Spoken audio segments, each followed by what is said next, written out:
Hey there, boys and girls of YouTube world. Today, the Duff Dog and I are going to see if we can't get this 1947 Ford Coupe running for the first time in roughly 15 years. So the story on this thing was a gentleman pulled up in my yard with it on the trailer and said, "Hey, do you like old cars?" I said, "Clearly, because my yard's full of them." He said, "You want to buy this one?"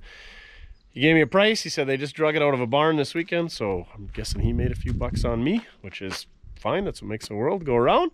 He said he picked it up. The guy that he got it from another guy, got it from another guy, and it's just been kind of sitting. He said it's probably hadn't been running 5 years, but I know 5 turns into 10, turns into 15. It's been a while since it's been running. If you pump the brakes, it did feel like it had brakes, so I'm going with 15 years. Let's take a look at this thing. So she's pretty much original. I don't know a ton about these cars. I know they're not my favorite, but they're cool. The price is right, and it's just sweating coolness. Amateur restoration. You can see they just kind of painted over the old stuff. It's a neat color. There's some dings in the stainless. It's got the old collector plates that are stamped, so these are at minimum 10 years old. There's some light spots on the paint. He said he cleaned up the white walls. They're in good shape, but they're old. It's got really nice hubcaps. I'm guessing those are reproductions. I don't know if they had these mirrors casted into that or not, but it's kind of neat. Little scuffing on the paint there. I don't know if these stopped there or not. Spotlight. I don't think they took the trim out when they painted her up. Decent interior. It's got some terrible, ugly carpet, but door panels look like they're original-ish style and decent shape. Somebody added blinkers into it. It's got the neat clearish shifter knob. It's got an add-on Arvin heater. What do we got? 17,618 miles. Oh, pedal looks pretty good, but that's had to have been replaced. Comes with the Toys R Us dog in the back. They had it on the trailer. I crawled underneath and it looks pretty dry. It doesn't have a 2-speed clumpy rear. Super greasy. It's got a lock-in gas cap. Thankfully, it's not locked. There's a little rust back there. Like I said, super decent car when they started, but a super amateur restoration. They put a third brake light in it, but it doesn't look like it's centered to me. And there you can see around that window how they didn't do a very good job of taping that off or didn't take it out. Trunk floor looked really dry. Got the matching spare in there. There's a couple little patches here and here. I don't know what those are about. A whole lot of mouse poopage going on. But overall, pretty decent car. I think 46, 48, it's all pretty much the same. Something different. I think the 46 has got the park lights up top here, maybe. And then the 47 or 8s are down here. Again, not a big 46, 48 guy, so I do not know. I asked if he knew if this was a business coupe or a regular coupe, because I thought some of the coupes had roll down rear windows. This does not. Looks like they just flip out. You can see there's your little latch there, but it does have a seat, and I feel like some of them didn't even have seats. Looks like the mice were eating some soybeans, so good for them. Let's see if there's anything in the glove box. Had some bounce sheets in there. Usually that's pretty good for keeping mice out, but they don't last 15 years. Last tagged in 02. 02 to 22. 24? 22 years. So it looks like the title was transferred in 02, and it was registered that year, and then there was a registration, insurance, all that good stuff on it, and then never was again, according to the glove box. Here's our missing mirror. Looks like there's a battery shut off, a rag for checking the oil, battery bolts. Yeah, good stuff. Looks like it's got the factory accessory radio. Shut. Ashtrays on both sides. Oh, they even painted those. What a deal. Headliner's even in it, and it's not almost out. A little stained up, but Duff. Gonna meet your buddy back here? What's his name? We're gonna call the car Lewis and the dog Lewis. Or you can call him Louie. I don't know. Hood pops in the car, so Duff isn't gonna be able to get it open. Let me get it open for you. This guy. Boop. In 46 to 48, I do believe you could get a Flathead 6. Most of these cars are V8s, but I think you could get a Flathead 6 in them as well. Could not get an overhead valve 6 either. So I checked the coolant. It had coolant in it. I didn't check the dipstick. It's still 6 volt. And here's what make me think that it's been sitting for about 18 years. That battery's from 06. So inside said 02, this says 06. So they at least tried to start it in 06 and You know, maybe they ran it for a couple years after that. So let's say this battery lasted 4 years, which is probably a stretch. So that's 14 years she's been sitting. Yeah, we got our 59 AB. I don't know, dual water pumps, dual flexi hoses, Holly 94, sitting below an oil bath. Yeah, all the usual Flathead stuff. Hopefully they rebuilt the Flathead when they repainted it, but we may never know. We're gonna find out though. Let's check the oil and then cut the fuel hose or disconnect it and give this thing a shot of gas, see if it lights off. It's got the distributor down there, so if we gotta flick the points, that'll be a whole lot of fun. Oil is full and it's black, just the way we like it. Oh, we might need a wrench for that. We might not though. I don't think we got a 6-volt battery handy, and I don't want to pull mine out of my Model A, so... Oh, it's a John Deere Strong Box. You know she's a barn find when it's got the John Deere battery. All right, from one tractor battery to another, we're gonna hook her up negative ground, the way the good Lord intended it to be. So, I think we're gonna have to change battery cables because, well, let's at least put a new positive, because A, it looks terrible, and B, it won't fit over this battery cable end, and we're gonna have to crank it way open, and it's just in bad shape. So we're gonna swap it out. Oh, we should definitely go get our Mortske repair fender cover. Get yours at mortske.com and prevent your really nice painted fenders from getting scratched up by your super cool belt buckle. There we go. Now we're back in action. We got our fine Mortske repair fender cover that will protect our amazing Barrett Johnson paint job from getting any scuffs in it while we work away on our Flathead vigorously. We're going to leave the power source to the car unhooked, and we're just going to use ignition jumper wires and such. You know what I'm saying? Yeah, you know what I'm saying. We're not going to blow any fuses, so don't worry, don't yell that you can't hook up a 6-volt system to 12-volt, because you can if you're careful. And even if you're not careful, you certainly can, but you could cause some damage. Don't ask me how I know. Well, if we got a new power, we might as well put a new ground on it. All right. Now we should just be able to disconnect this double filtration inline filter and our sediment bowl, which is empty, which I like. Any rubber hose we touch, we're going to be replacing anyway, so we're just going to give that the old snipperoo. Now let's go grab the loser switch and see if she cranks over. If it cranks over nice and smooth. Anybody gonna guess if we gotta hook the loser switch up to power or ground? I think we gotta hook it up to power. Things get a little screwy once in a while when you're doing 12-volt things with 6-volt design systems. I'm definitely gonna go check to make sure it's not in gear first. It's not like it's gonna run, but it could still run over me, and we'll leave that to Wes. I could not believe I did that. That was so stupid. She's in neutral. Hook our solenoid up to power and see what happens.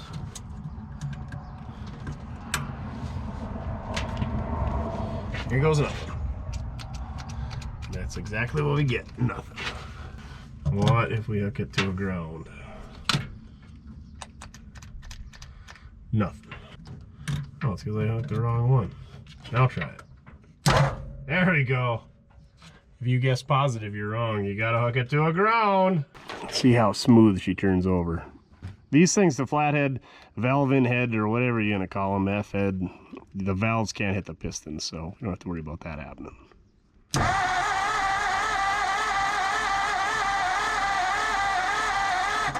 Don't sound too bad. That starter might be a little bit angry, being running on 12 volts, but let's hook a jumper wire up to the coil and see if we got spark.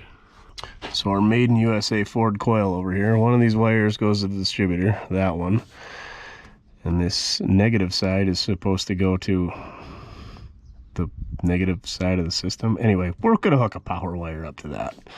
But first, we'll unhook that nut so we're not backfeeding the system with 12 volts. We're being smart about it. Chin got me on the old Knipex Life here. And they're pretty handy. Till I lose them. It's the beauty of these Fords. A hammer and a crescent wrench and a pliers. You can just about overhaul one. Maybe a flathead screwdriver. Hook our jumper wire up back here. Keep her out of the fan. Then we hook up to a positive. Oh, it's arcing. Is that good or bad? I don't know. Well, let's disconnect this guy and see if we get any spark.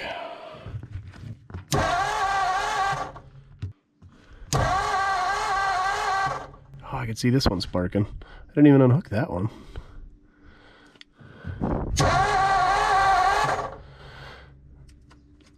All right, we need to get one of these close enough to arc and far enough to arc and me not get electrocuted. No power gray skull this week. By the power of Grayskull. Ow! Yep, it's got spark. Come on, just take a set right about there. There we go.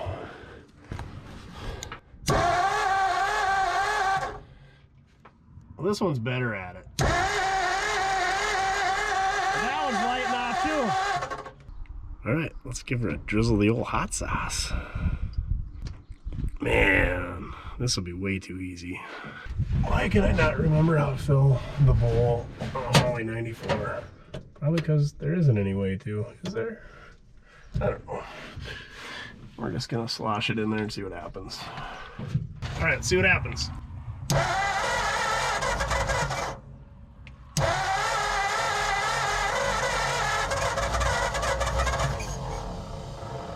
Come on, baby. Is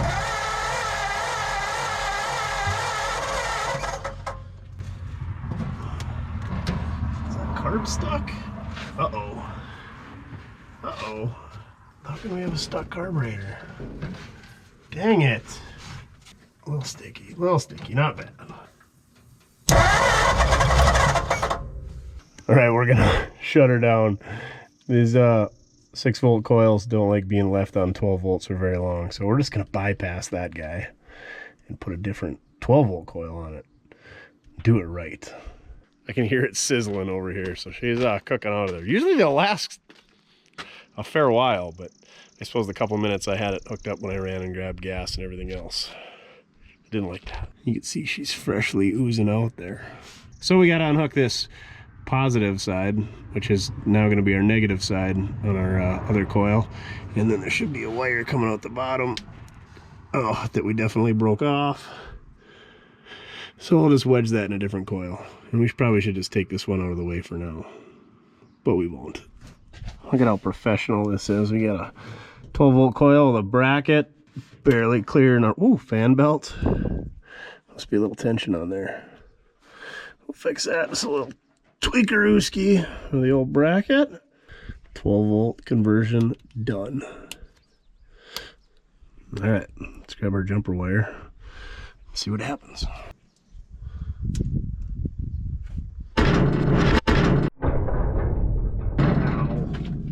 All right, now that my brain is settled back in place, let's see what happens.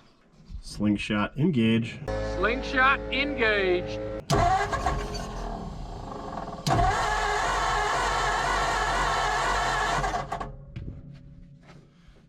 With the French.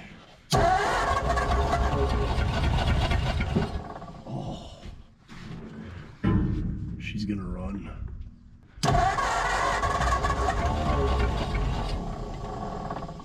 Does it need more gas or less gas? Are you flooded, baby?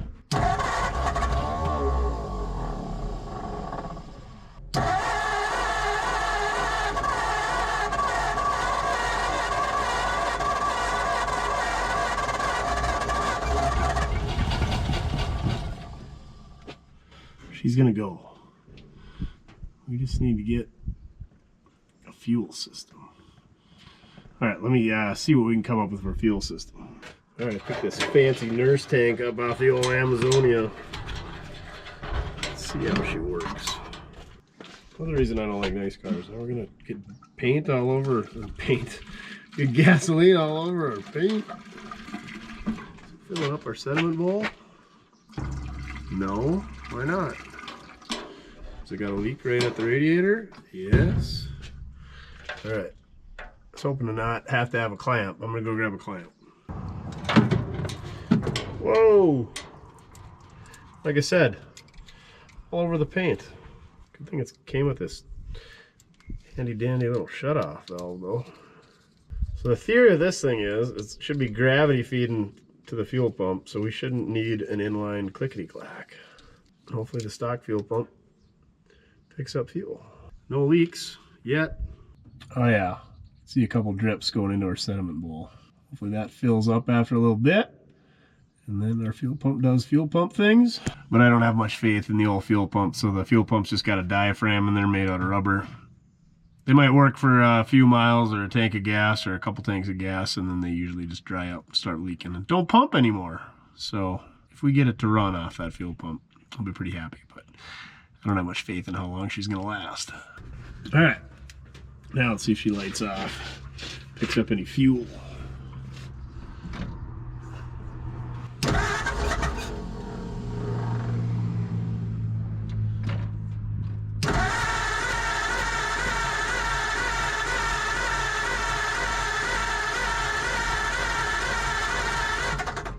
I don't think we're getting any fuel.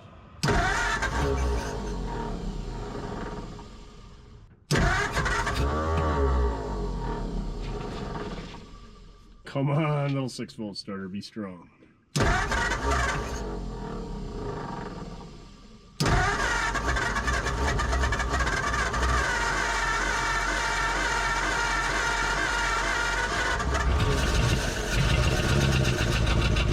some gas! Come on, baby!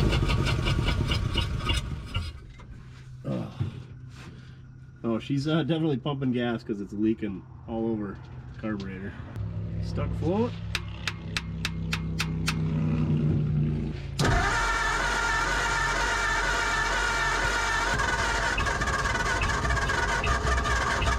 Come on, baby!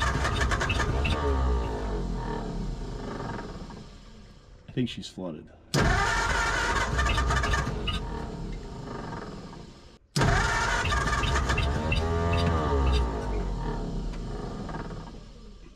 Just in case it's not flooded, let's give it some more gas.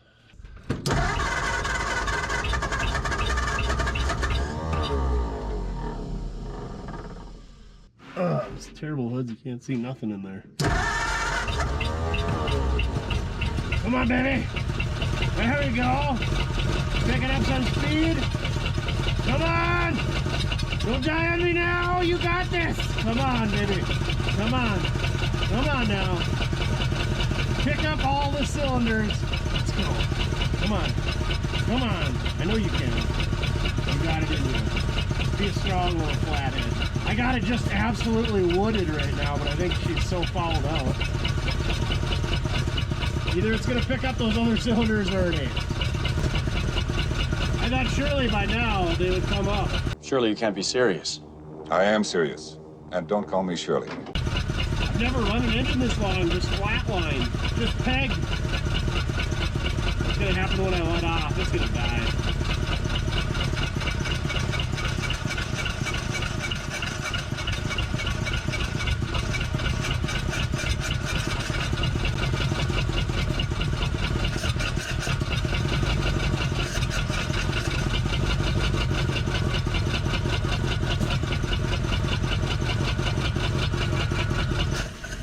Okay, I'm an idiot. So you see how I was coughing back? Clearly we got an intake valve stuck on one of these cylinders, and that's why I didn't pick up. I thought it was just loaded up. And so you know how when you just flatline it, or flat foot it, and then, hold on, let me shut this gas off. Because we got some leaks. Imagine that, around the fuel pump and the carburetor. But anyway, I thought I would just flat foot it, and then it would pick up those other cylinders and rev up and be great, but we got some stuck valves to deal with. Typical of a flathead. And we know we got an intake stuck somewhere because it's pushing compression out of the carburetor. So, yay, we get to address that. But hey, it runs. Didn't make a bunch of clattery noises, so now we just got to figure out which one it is. And somebody will surely say, oh, if you'd have just pulled the spark plugs and sprayed lube in there. No, it was still going to be stuck. Hopefully it ain't stuck bad, though. But there's probably a couple of them. Not just one. And judging by all the food that came out of the tailpipe and fecal matter, we might have an exhaust valve stuck too, because the critters probably went up there and in the exhaust valve that was open. Man, that's a good looking fender cover right there. The darker it gets, the better this car looks too. Or maybe that's the sandwiches. I don't know. Either way, can't hurt. Well, now I guess we get our pen and paper and our impact, pull some spark plugs out, and check some compressions. Oh, we should probably get the compression tester too. You want to go grab the compression tester? Okay, you go enjoy the nice weather. I'll slave away in here. Had to bring it inside. That was entertaining, watching me slip the clutch with maybe 4 cylinders that it's running on. Yeah, I think it would have been faster with the starter, but we didn't want to burn that thing out already. I suppose get some compressed air and blow out around these spark plugs so you don't get any dirt in our cylinders.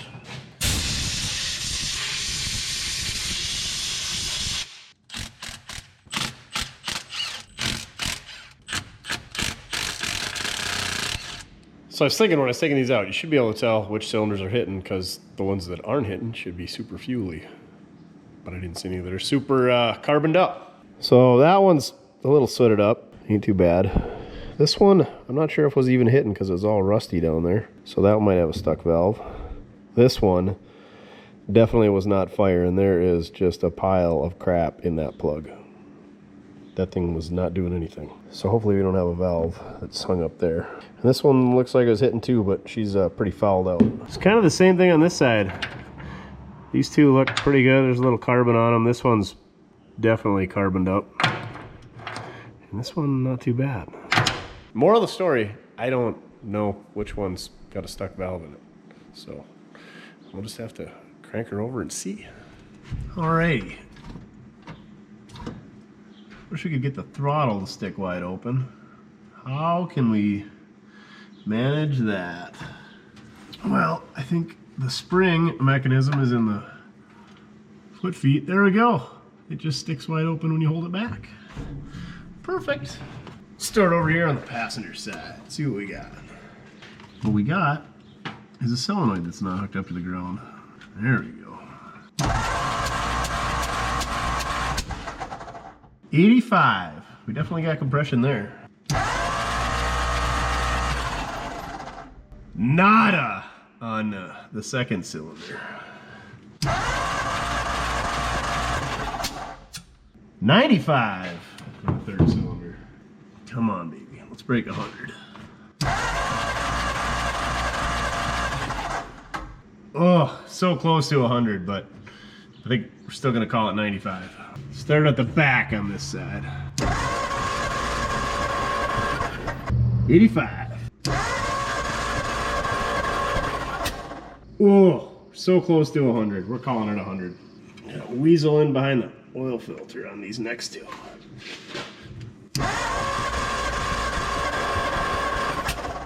Here we go, 100 again. Last one. 70.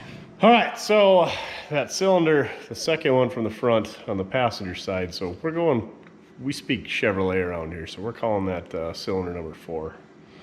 That's got 0, and then cylinder number 1 has got 70. Otherwise, everything's between 85 and 100, so let's see if we can peek through that spark plug hole and see if we can see the valve that's not moving, because sometimes you can get that valve loosened up right through the spark plug hole. A lot of times you got to pull a head off, and I really don't want to do that on a respectable-ish car. I've never had to pull a head on a respectable car. I don't ever work on respectable cars. All right, let's see what we can see. Sure enough, the valve that's sticking up that we can see is going up and down, and that is the exhaust valve, and we're dealing with the intake valve. Remember, because it was popping through the carburetor. Anyway, it's a valve that we can't get at. So you got two options on these things: pull the intake or pull the head. The beauty of the intake is there's no coolant, and you can see how sludgy it is in there. And you can get at all the valves if you needed to do both sides as opposed to just one side. And it's you're taking bolts out and popping the intake off as opposed to taking all the nuts off and having to slide that head off the studs, which really this one runs, so I could try the whole theory of taking all the nuts off and firing it up and seeing if the compression pushes it off, which I have no doubt that it would do that, but everyone that I've ever tried to get running that had this issue, they didn't run, so they didn't have the compression. But anyway, long story short, what I think I'm going to do is throw some new spark plugs in there, new to this engine, some NGK B6Ls. They're my go-to for flatheads. We're going to throw those in there, just 7 of them. We'll leave that second cylinder out on the passenger side, and we'll see if we can limp this thing over to the pressure washer and clean her all up before we get in there. Everybody's like, why don't you wash them before you work on them? Well, usually it's a pain. It's still a pain, but I don't want to get any crap inside this engine because I feel like it's a pretty good engine. I mean, other than the stuck valve. So I'm going to throw some spark plugs in it and we'll see if it fires up. All right, let's see how she runs on 7 with good spark plugs. Will it run better?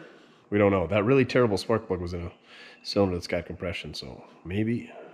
Got our fuel on, coil hooked up. Might sound funny because there's no spark plug in this second cylinder. You don't want your fender cover in a fan. I know what a finger's like in a fan. A fender cover would probably be just as bad. It was at this moment that he knew. He f***ed up. All right, here we go. We don't have our throttle hooked up anymore.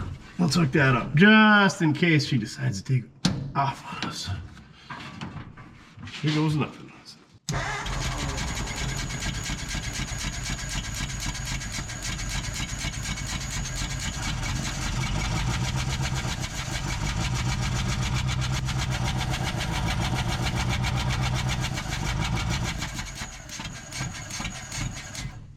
Still seems like it's puffing through the carburetor. Why is that? And it's definitely arcing over here.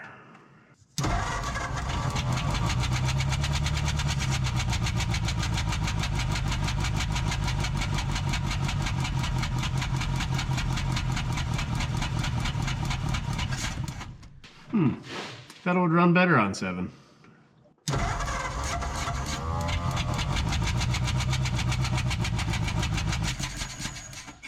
Shouldn't be this cylinder that's popping through the intake because it should take the path of least resistance, which should be out the spark plug hole, instead of going inside of the carburetor. So, now we gotta figure out which one's doing that and why it's doing that. And all of this could be maybe why they parked it. Ran one park, they say. Took the spark plug wire off number 1 over there. We'll see if it runs any differently.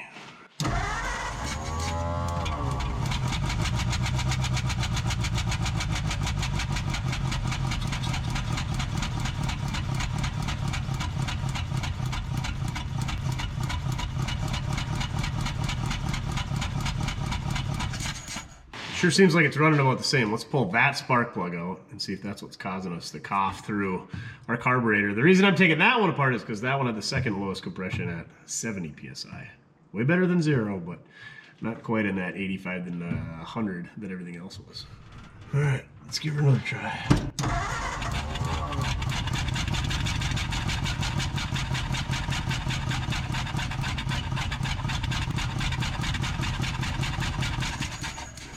So 2 spark plugs out. It's definitely not running on either of those 2. So we're down to a 6-cylinder, and it still doesn't seem like it's hitting on all of them. One of them's coughing through the carburetor. So I'm gonna get the old radar laser tag gun device of temperature checking and see if we can figure out which ones are hitting and which ones are not. So this thing's by E-Tech City. I don't know, got it super cheap off the old Amazonia years ago, and it's been well worth its weight in gold. All right, putting it right on the head or on the spark plug, or better yet, right on the spark plug. And it should be consistent. 135, 110, 102. I'm gonna do the field test. Yeah, this front one's definitely way warmer than the others. All right, let's check on the driver's side. 101 Celsius. The French, I don't want Celsius. This is America. Oh no, I was just bragging about you. Now your battery's dead. I've had this thing for I don't know how long. I don't think I've ever put batteries in it. It's got a Duracell. Has it got a year on it? 6E23? Maybe I have. Fresh Amazon 9 volt, and we're back up and running again. 103, 105, 104 on the cylinder that doesn't even have a spark plug in it. Well, this is completely irrelevant. Putting a rate on the cylinder that hasn't had a spark plug in it since we tried starting it. And 109, that's like the second hottest. Then you put it on a spark plug on a cylinder that has been firing, 106. And the head, 109. Okay, maybe it's just the head that you gotta go off of. I don't know. 107. They're all within 10 degrees, so I can't tell which one's popping through the carburetor. We might have to do the old pull the plug wire off the plug to see which one makes it stop popping through the carburetor. Great. Back out here next day. I think we got an ignition problem, and that's why this thing doesn't want to rev up and it's popping through the carburetor. I think it's sending spark at the wrong time. And anyway, we need to fix the compression issue first. So I'm going to pull the intake off and get that all cleaned up, and we'll get in there with the bar and loosen it up. I'm not going to show pulling the intake off because there's not enough room for me to work underneath there. I wish I had some help today, but I don't have any help because everybody's doing other things. So I'm gonna get that intake off and we'll check back in a little bit, and then we'll start putting some lube on a valve and getting that going back and forth, doing valve things, because that's what you want to make compression, is valves doing valve things. Really not looking forward to working underneath this hood, especially way at the back. All right, let's see if we can get blow her back out. Figure out what we forgot.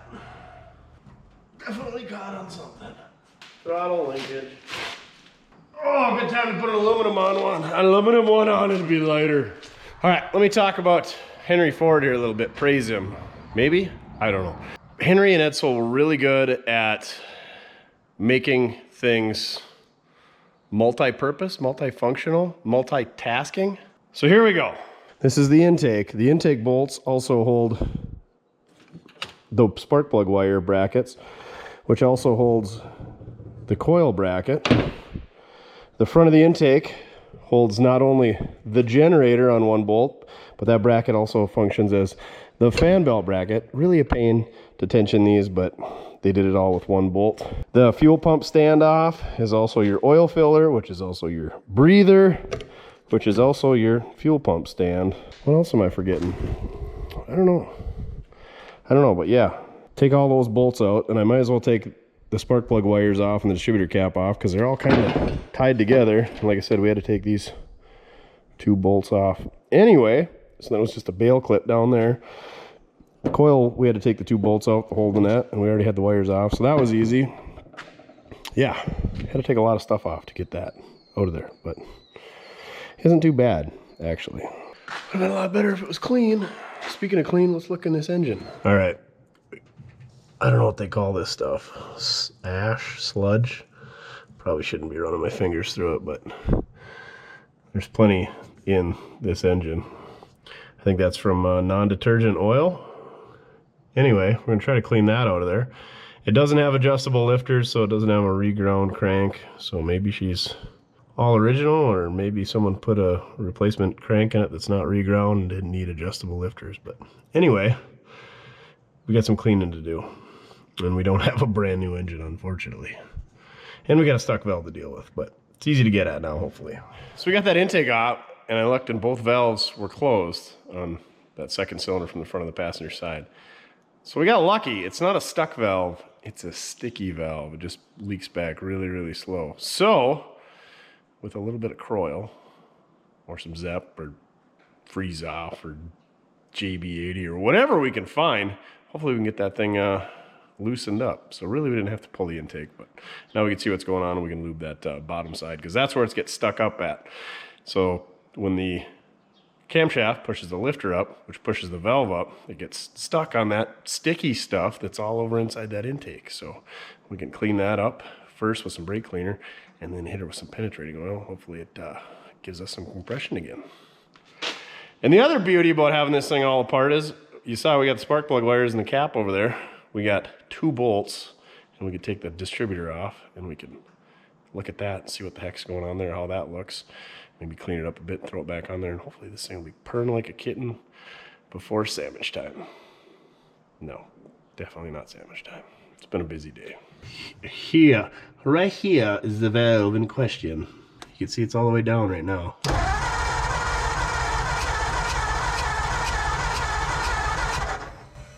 But she's coming back to life. But you can also see it's chooching through here. So why is that? We got a hole in a piston that's causing compression in the, I don't know, I think, isn't that a crossover breather thing or something or other? But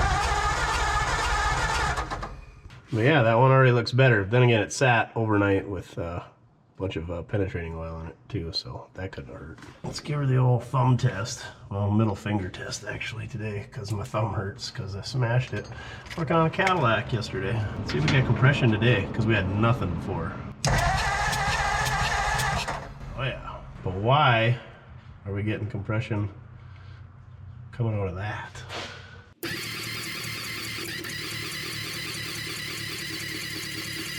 Checking out all our other valves, looks like they're all doing valve things.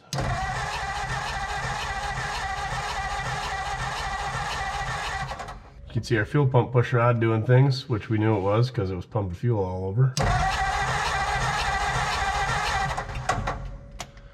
But I don't know why we're getting compression coming out of those guys. Get that junk out of there. Yuck. Why has it got to be so sludgy in there? I was hoping it would be like brand new, like the rest of the car. This is what you get when you buy the amateur restoration. Amateur hour here at Mortske Repair. Screwed again. Thought I bought the nicest car I'd ever got. Just kidding. Hot garbage. Just the way you guys like it. After some very scientific testing, I figured out which one's popping through the carburetor. And it's this back one on the passenger side. You hear the like a steam engine? Watch this.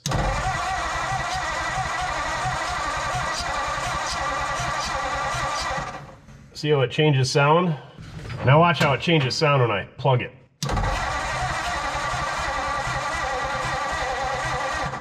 And not only can you see the rag getting sucked in on the whatever intake side, but it's getting pushed out on the exhaust side. So I don't know if our intake isn't closing fast enough or isn't sealing or what's going on, but we got to address that because we can't be having compression going back up our carburetor. So now I think I'm going to get my little vacuum out and try to suck some of that sludge out of there. Wish me luck. You.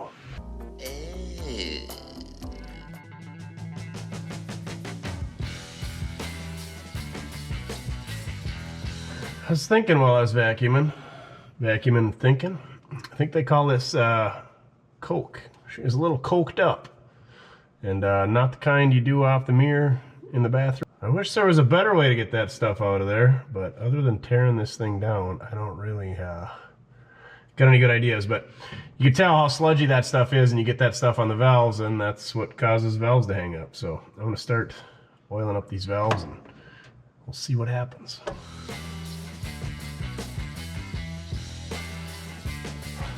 See, that one's chooching. None of the other ones are doing that. Are they? We'll find out.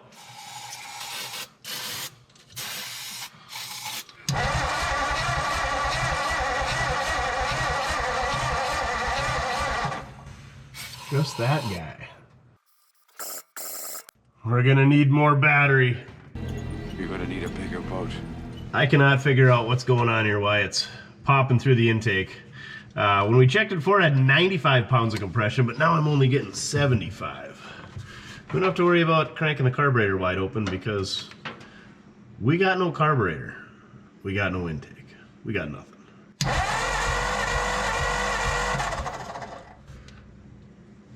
We still got 75 pounds of compression, but not 95 like I thought we had earlier. I think I got to pull this head off, so we're going to have to drain the coolant, pull the battery out. We'll give that thing a charge. And then we got to pull our radiator hose off, and then we take our head bolts off, and hopefully we can turn it over and get it to use compression to release that head a little bit. I've never been able to try it, so we'll give it a whirl. Otherwise, it's a real bugger to get the had to slide off over these studs. Bugger! The 8BAs were a big improvement where they went to bolts instead of the studs as far as serviceability. All right, check back in a minute when I get head removed.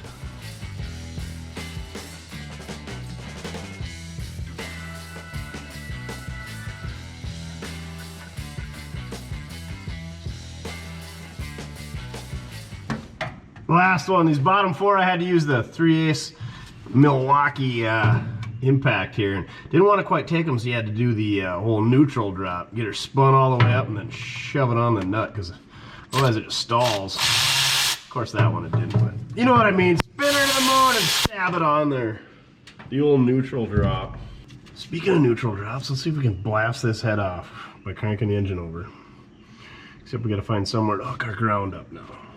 So there's a myth on these flatheads that if you take all the nuts off and you crank it over, it'll push the head off. We'll see what happens. I've never tried it before, but I can already tell you I need to put the spark plugs in, so hold on just a second. Let me do that.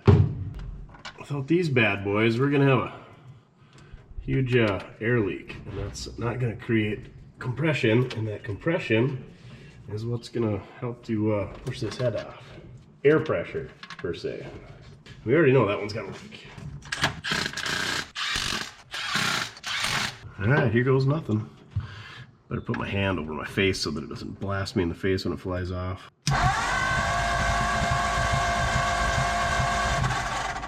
I think it works. I could see air coming out there and coolant.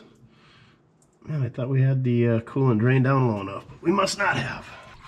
Have no fear, the giant drain pan is here, catching all that coolant and ensuring that Duff or no other animals are harmed. Hey, we're actually working on some mini pry bars for the screwdriver line. If you don't have one, go check them out at mortske.com. You get some pretty neat sayings on them. We even got a, what do you get, reversible, interchangeable, multi-head. It's Phillips and Flathead. Oh yeah. Cutting edge stuff around here. They are freaking handy though. How are we gonna get this thing? I think they make some type. Oh, guys say you put rope in there and crank them over with the rope, and that pushes them off too. And then some guys make like hooks that go in the spark plug holes. You pull them off. But some of them come off real easy. Yay! What are we gonna find? I don't see anything. What the French?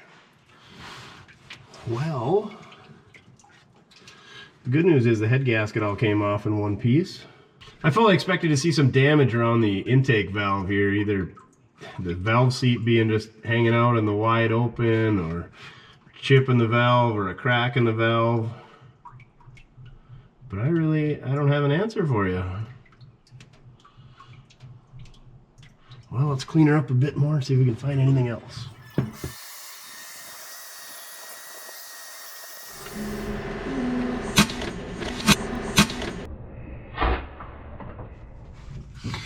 All right, I've determined we're taking that intake valve out. If anybody's ever worked on the intake valves on a flathead, they are something else. So we got our lifter all the way down. I'm not even gonna try to show you. We got this specialty bar that we're gonna hook.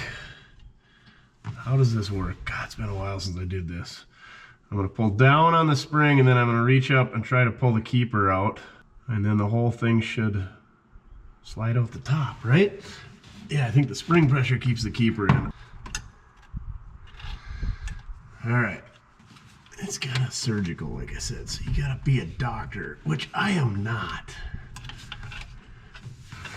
Or what was the deal? No, you gotta grab the whole guide and pull the guide down, and if the guide is stuck, then it screws up your guide, and then you got nothing. All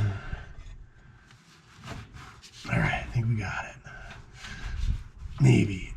And you want to be on it square, because if you bust that ear off that guide, you're gonna get expelled from school. Grandpa's not gonna let you borrow his tools anymore. Ah, good grief.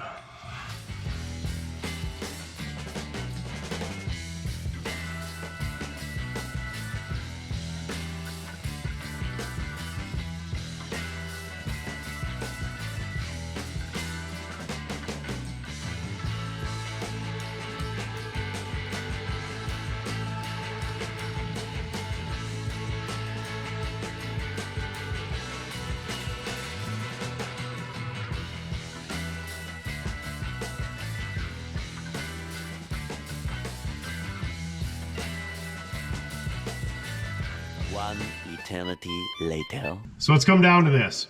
I got some spare parts. If we got to get that guide out of there. We got to get the valve out of there so that we can touch up the face and check it out, see what's going on. Yeah, I don't have a spare valve here, but I could maybe scrounge one up, or we could pull one out of another engine. I don't want to do that. I got spare guides, I got spare keepers, and I got spare valve springs. So I think we're going to sacrifice the valve spring to see if we can get the keepers off there and get that valve out of there. And then we're going to have to get the guide out of there so we can put it together the right way when we put it back together. So I'm just going to ram my torch in here and light a big fire. But I got my hand protection on, so we should be good to go, because we don't want to be like putting... Warning, working on cars can be dangerous, especially if you're an idiot. Then it may cause bodily harm. You can trust me. Whoa! I should know. And hopefully all the grease and schmoo in there just catches everything that we torch out. Don't try this at home, kids. Poof! Oh, no big fires even. Oh, there's the fire. Don't cut the wrong one. Okay, there's the fire. Where's the fire extinguisher? Shouldn't be doing this on a nice car.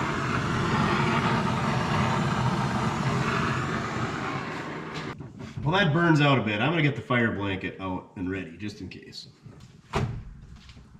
All right, she's ready to go. Commence torching. It's one way to decoke your engine, just light it on fire, burn it all out.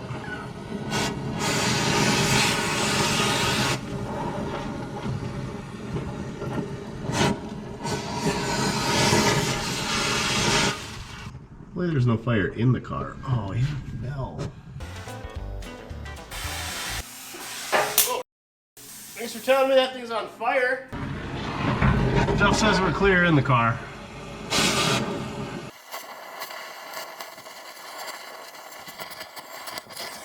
Put our safety mitten back on. Probably warm in there. So the one flaw, well, a flaw with this plan is cutting that spring doesn't make it fall out of there. I need to cut both sides of the loops. So, I wonder if we can spin it. There we go. Maybe all this heat will free that guide up too. We're gonna have a pile of pieces to clean out of there. Probably gonna want to change your oil after you do this procedure.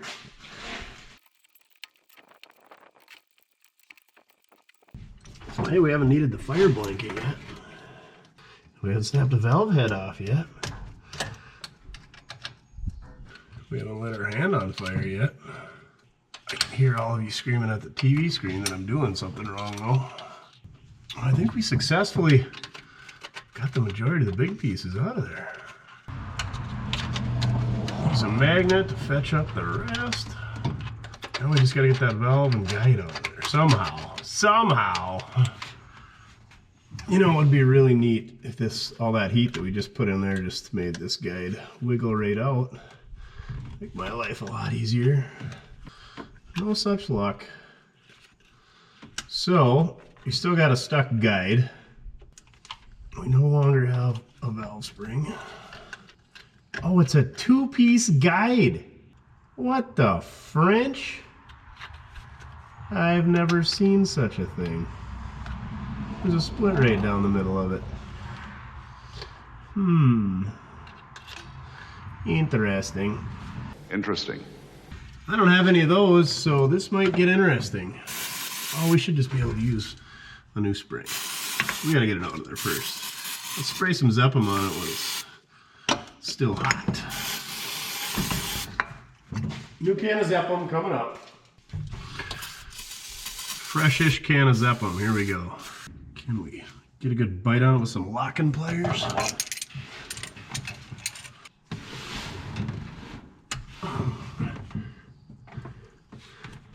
There we go. He's wiggling. Don't go downhill. Come on, let's go. Nope, you don't want to go quite yet. Come on, baby. Work with me now. Sweet talk it. Lube her up a bit. There we go. There's some progress. That's what I'm talking about. There's our retainer clip. Now we gotta get the whole thing to come out the top and assess the damage. So now I think, does the whole thing go through the top now? Or I can pull it down and split it. If it's a two-piece like I'm thinking. Zero experience with the old two-piece valve guides. Definitely a two-piece. What the heck is that? I've been into a lot of flatheads, but I've never had a two-piece guide. I think I've heard people talk about them though. What a deal. What a deal. Let's go look at what we got. All right, before it gets too dark and too late, we're gonna cruise the Model A to a secret parts storage facility. And we're gonna see if we can't find some extra parts just in case we get into this and we're too many sandwiches deep and we can't drive and it's too dark. And we're gonna enjoy the weather. We're gonna take a break from this thing and let our minds cool down, see if we come up with any bright ideas. But I'll show you this valve stuff when we get back. It's pretty interesting, but we might need some pieces. We might not have found the issue. We might not have an issue. Well, we definitely have an issue, but we'll see. I don't see anything wrong with the valve. I don't see anything wrong with the head or the seat. So I blew some air in the exhaust valve to see if maybe that was plugged, and that's why it's pushing that air back up.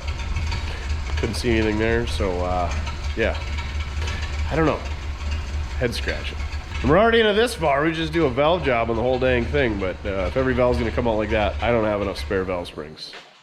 And my Model A died, so. All right, let's do this. You ready for an RIDE? Yeah, hopefully that thing's warmed up by now. All right, we made her back from our parts run. Let me show you what we got. A bunch of junk, and a bunch of Duff hair. Non-flex radiator hoses. I don't know if they're gonna work for us. Timing cover, timing gears, spring compressor. None of the stuff we need there. Where's the money items? Here we go. All kinds of guides, valves. Looks like they're either new or freshly ground. Like right there, we could probably drop that son of a gun right in there. But anyway, there's a couple that are assembled and a lot of pieces. So here's your valve guide. Valve slides through there. You get your valve seal right there, and then that tool grabs right there and pulls it down, and that's where you get the clip that goes right there that holds it in place. And these are a single piece guide. You can tell by the way that they are because they're one piece. These are the oh, that one's missing the top of it. Didn't know that. I think these are Johnson adjustable lifters. These are what you'll see when you got a reground camshaft, because they got some adjustment in there, because there's no adjustment in a stock flathead valve train. And then you get your keepers that go on the valve that are right there, and this goes on the bottom of your valve stem, and you put those keepers in there and your spring goes against that. That's what you got. So I'm new to this two-piece setup, but it looks like same concept. So you would have a seal right there, and that's where your keeper goes, and that's where you would grab it, but you can see I kind of stripped it out with the tool. And then, but the valve, instead of being the same diameter with a groove at the end, it's got this bell. So I think on my drive with the old Model A, I got to thinking, if I would have known that that's what this was, I was hooking this with a pick, trying to get the keepers out, just to no avail. And what I should have done is pry it up on the bottom of the valve, not all the way down here on the keeper where I was prying, but just below that. And I should have been able to sneak this out. And then, no, that still wouldn't have got us out of there, because that spring, well, how would that have worked? We'd have got that out of there, then the spring would have come off if we'd have lifted this up. Yeah, we'd have got that spring out. That would have probably worked. But anyway, we sacrificed the spring. We got spare springs. And this setup should still work. I think what I'm going to do is wire wheel this, look for other, I don't know, abnormalities. We'll clean this up too, because that's got to go back in. But yeah, we got spare parts if we dig into it. But I might dig into the sandwiches and use my brain powers and try to figure out what's going on here, because I still don't know why this thing doesn't seal up, why it's blowing out the intake. I'd take the exhaust apart and check that for, you know, mouse house, but exhaust bolts and me get along even worse than flathead valves and valve springs. So yeah, I'm gonna think about it real hard.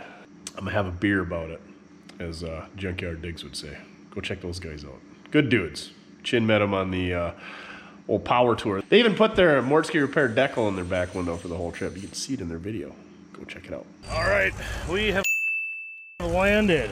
All righty, we got one of those extra one-piece valve guides, and then we got our adapter, and then we got our stone, and I'm gonna take our Sioux valve face resurfacing tool thing here. This is not my area of expertise, okay? I don't have an area of expertise. But anyway, we're gonna touch this thing up a little bit, and hopefully it'll seal better for us. Just give her a quick zapperoo. Hopefully it don't go flying across the shop floor.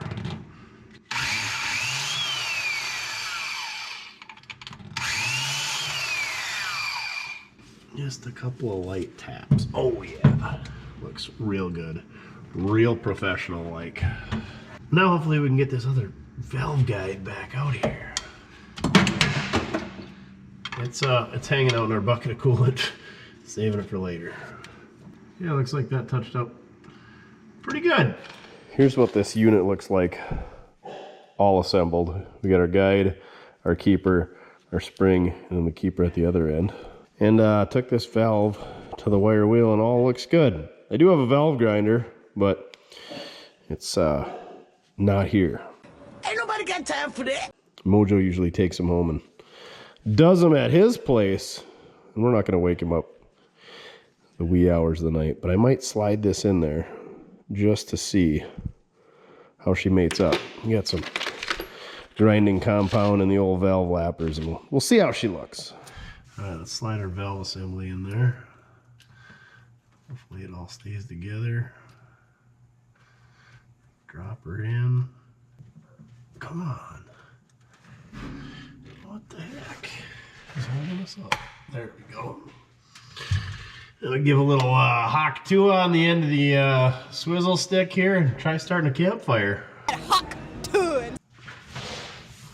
Oh, this is a terrible campfire starting angle. Wow, what the French?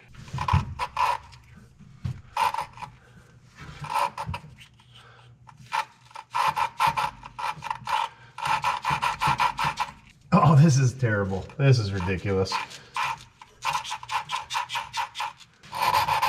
There we go. Now we're getting some fire starting action going. Let's slide her out and take a look. I said slide out and take a look. Come on now. There we go.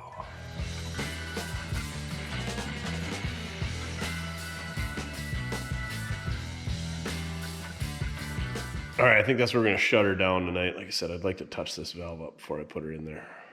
But maybe we'll get after it and not wait for Mojo. We got things to do. All right, so here's the plan. We know we got a leak there. Let's try to eliminate as many things that are allowing air to leak into the intake. So we're gonna put this whole other valve assembly with the guide, the one-piece guide. That two-piece guide, there's a little bit of play. We know we've put some heat in that valve. We knew that valve leaked before, so that's the decision Duff and I made last night. We're gonna throw a whole new valve guide spring assembly in there, and then we're gonna throw that head on.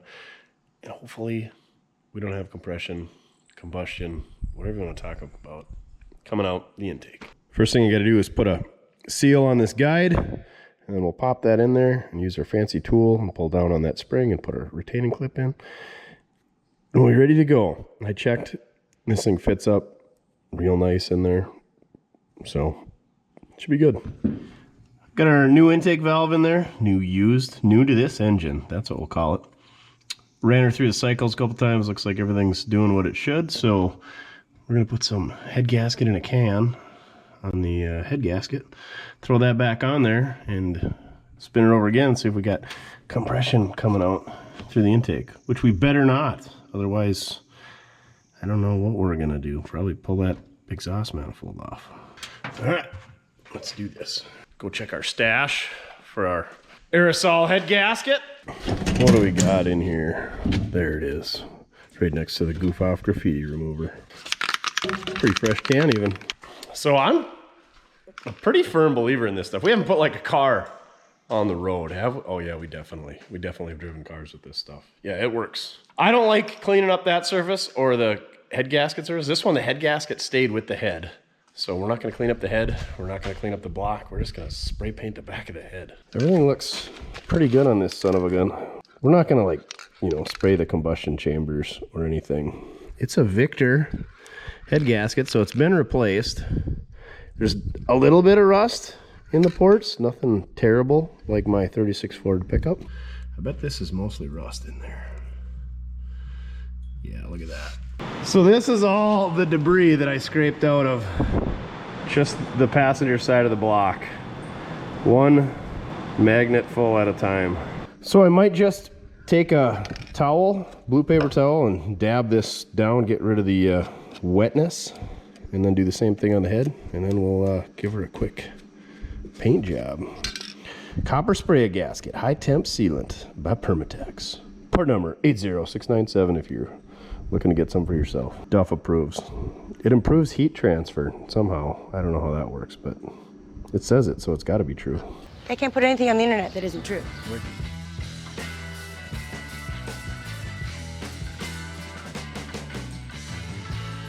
All right, I like to slam those on when they're sticky, and I also don't like to read directions, so it probably says to let it tack up or dry up or something, but we ain't got time for that around here. Tech tip of the day: if you see a car with gold overspray on the head gasket area, you probably want to walk away from that one, you know, unless it was professionally overhauled by Mortske Repair. Come on, baby. There we go.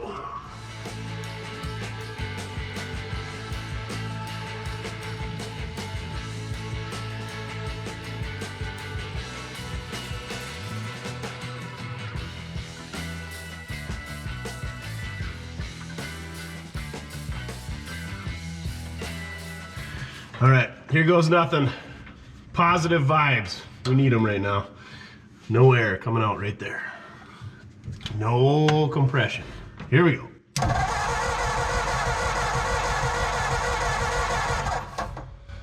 Now it's this one that's doing it. But that one isn't, it doesn't look like.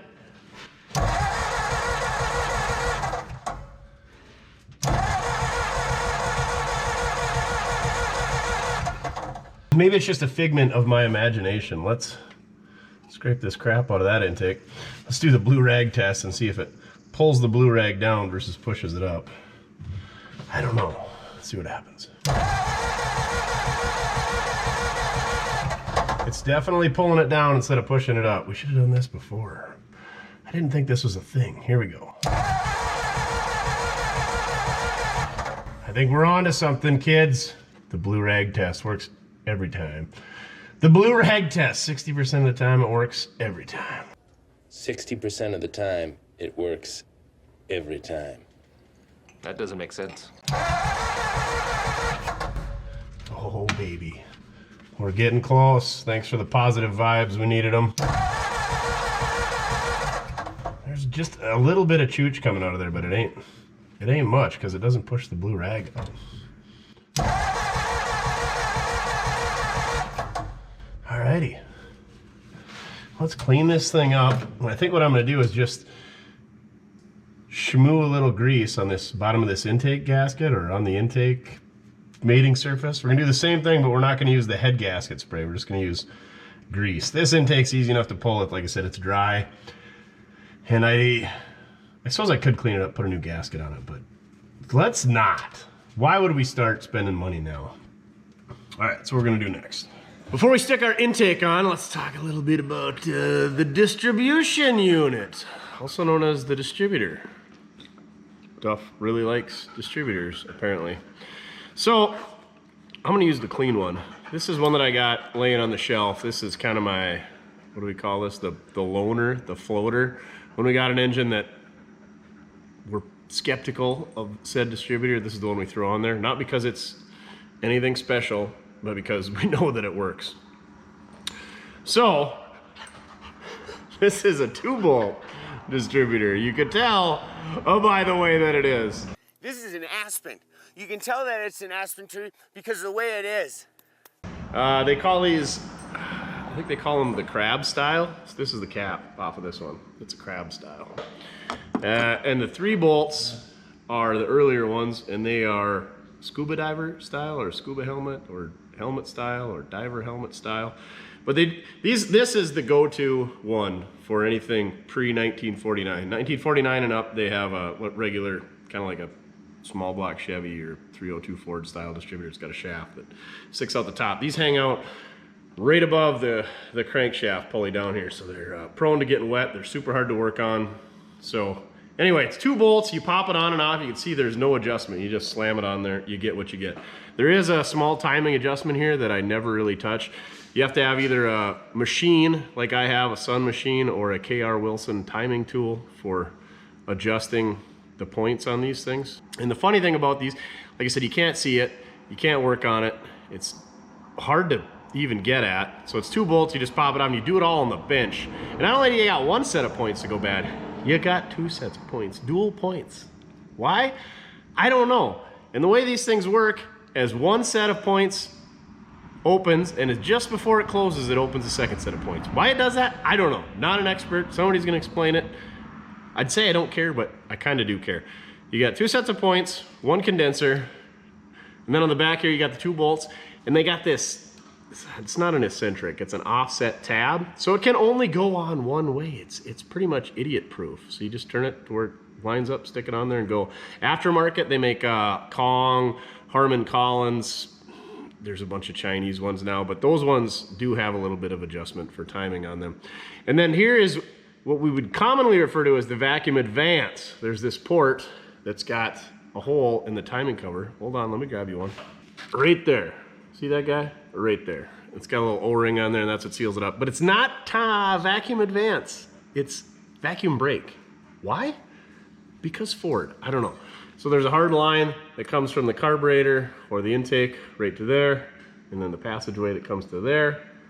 And bada bing, a bada boom. That's your vacuum brake. And all that vacuum brake is, it's adjustable right here, and it's a little piece of leather that pushes against the disc that turns around, like a brake disc, that turns around with your distributor, and you can adjust that here. Again, that's why you set it up on that machine that I got. The K.R. Wilson tool doesn't have the vacuum setting, but my Sun machine does. I don't remember the number of it. It's not a 500, it's like a 30 or something like that. But anyway, so yeah, you can make some adjustments there. So I did notice on this engine, on this greasy, grimy son of a gun, anything we were missing on this before we put it on there? So like I said, this has a crab style cap. This is the go-to. This is the one you want. This is the most common hot rod one. These are the little bail clips you gotta have. This thing has, I don't know what it's called. It's a 2-piece cap. There's the top piece right there, and there's this intermediate piece right here. And then you gotta have this giant bail clip. 2-piece guide destroyed. We gotta hang on to that for our collection. And like I said, you gotta take this cap all apart to redo the connections, where this one's got the connections right on the outside, so it's easy to put new plug wires on. And these plug wires,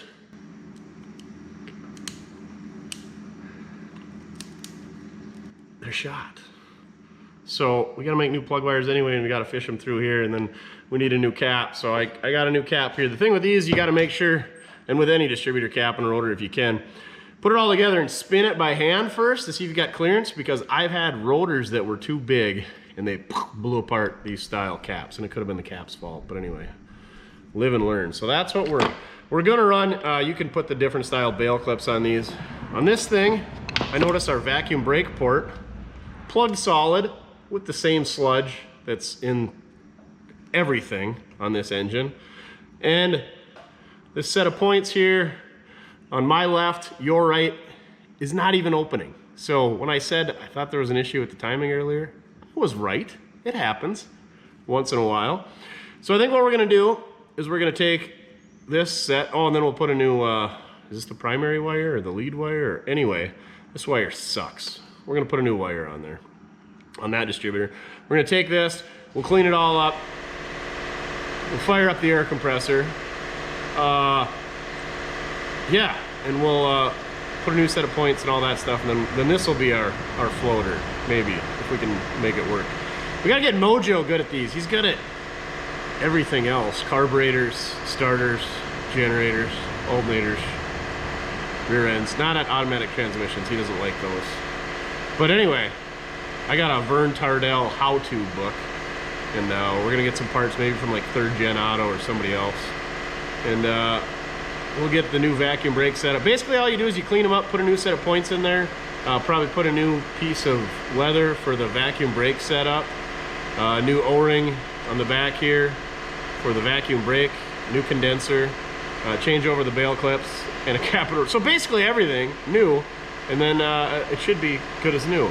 There's a neat little retaining clip here that you take out, and basically this whole piece pops out, and they're super serviceable. This one actually looks pretty good inside. It probably looks better than that one if we threw a set of points in it, but we won't, because like I've said 9 times this video, we don't have time for that. This was supposed to be like a quick 2nd channel, throw a battery in it, clean it up, like, oh my gosh, look at this car showed up in my yard, and flip it and make a buck. But here we are, putting valves in and distributors, and now we got to make spark plug wires. Getting real deep in the old Flathead stuff here. Yay! Rope seals. We'll talk about those in another video.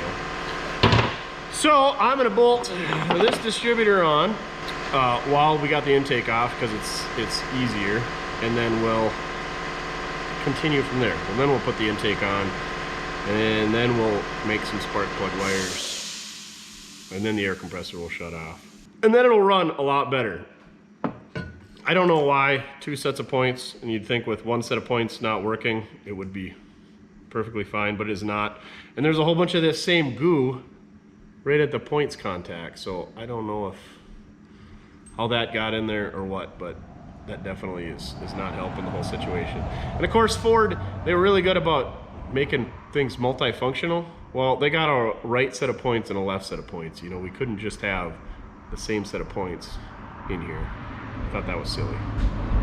All right, it's the Sunday after the 4th of July, and everybody's driving by with their campers, and I'm sitting here listening to campers drive by, putting Flathead distributors on. Oh, I got about an hour and a half here, and then I got to go make an appearance at Henry's 4th birthday party, because they needed, there's some like monster truck YouTube channel. Don't forget, if you like this video, be sure to hit that like button and drop an elbow on that subscribe button. Woo! And apparently his mom thinks I look like that guy, so I think she just really wants to see the mullet. So we're gonna get the mullet out and the sunglasses, and we're gonna go do some Sunday big air monster truck stuff. Are you ready for some monster jam? Oh, it is Sunday. How fitting is that? Okay, I might be having a little bit too much fun. I was telling her that I need a monster truck to make guest appearances from now on, but we'll take Bernie the tow truck. It's the closest thing I got that maybe a kid would like. We probably need a fire truck here. If we had a fire truck, then we could do all the birthday party appearances. So hit us up for your birthday appearances, mortskerepair@gmail.com. Just kidding. No birthday appearances, but maybe. You got a bunch of old cars out back. That's how to bait me in. Don't bait me in with puppies and candy. Okay, puppies would probably get me. Candy would get me, ice cream would get me, but old cars, that'd get me. All right, I'm gonna put a distributor on, and then an intake. And then we're gonna get ready for Hank's birthday party. He goes by Henry. I think that's silly. All you wanted to know about Flathead distributors and more. And this is just one style. There's multiple styles. Let me know if you want us to do a video on Flathead distributors and how I know nothing about them, other than there's many of them that I don't know anything about. Bored my dog right to sleep. One greasy Flathead intake and used gasket coming right up. Oh, that was a big chunk of crap. Oh, take 2. Don't poke a hole in the radiator.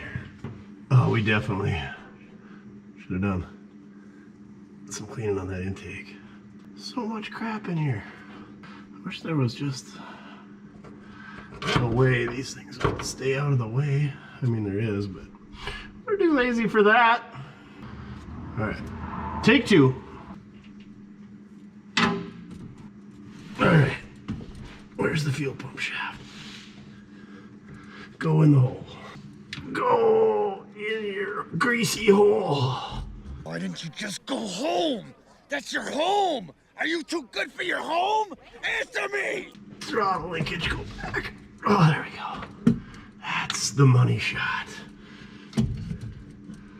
Okay. Oh.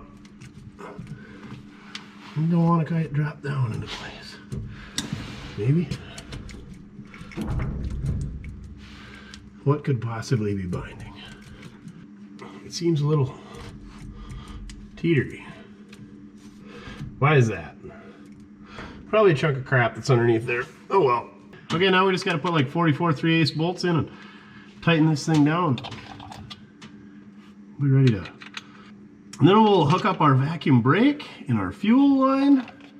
And oh yeah, make some new spark plug wires and put some spark plug. Okay, we got a lot to do. I'm gonna put some bolts in this intake though and get that snugged up.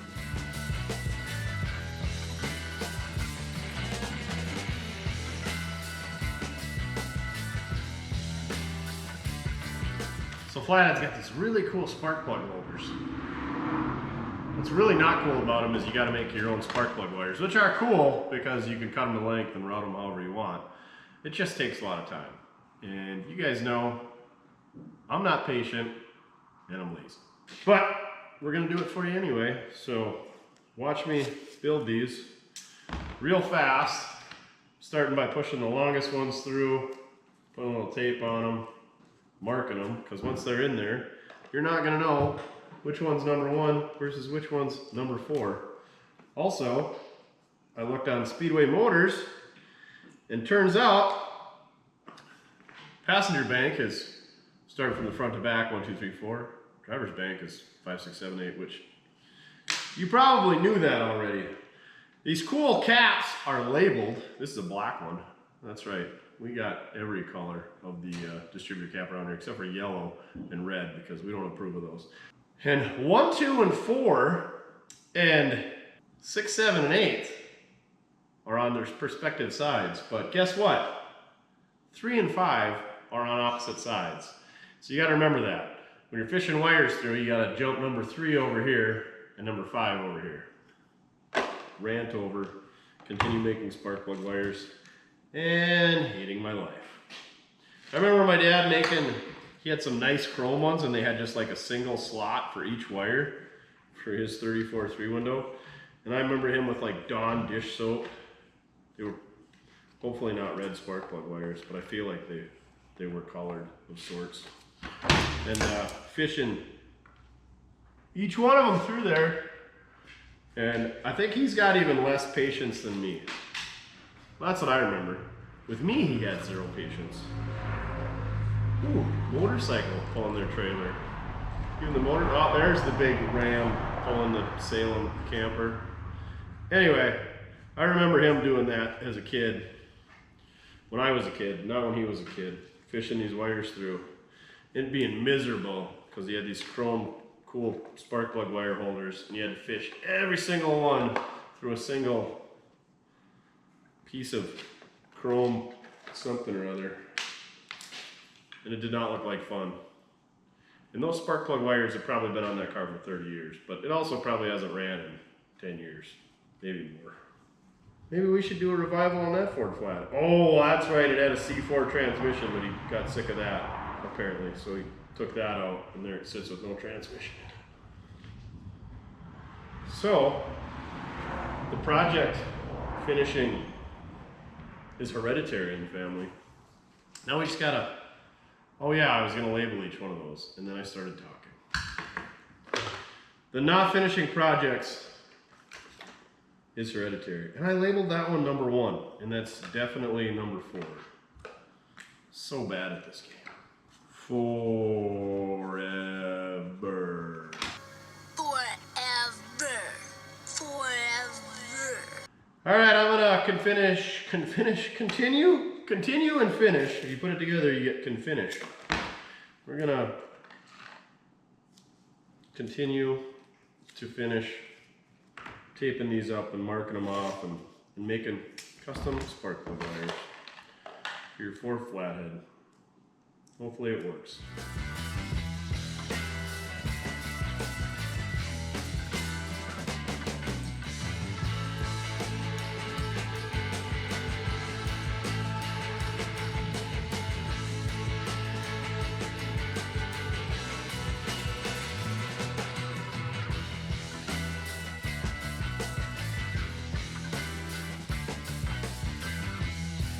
All right, plug wires are all on. I made a new coil wire, not only from the coil to the distributor, but also, oh yeah, the 2 coil wires. The one sending signal and the one that sends the bang, lights you up.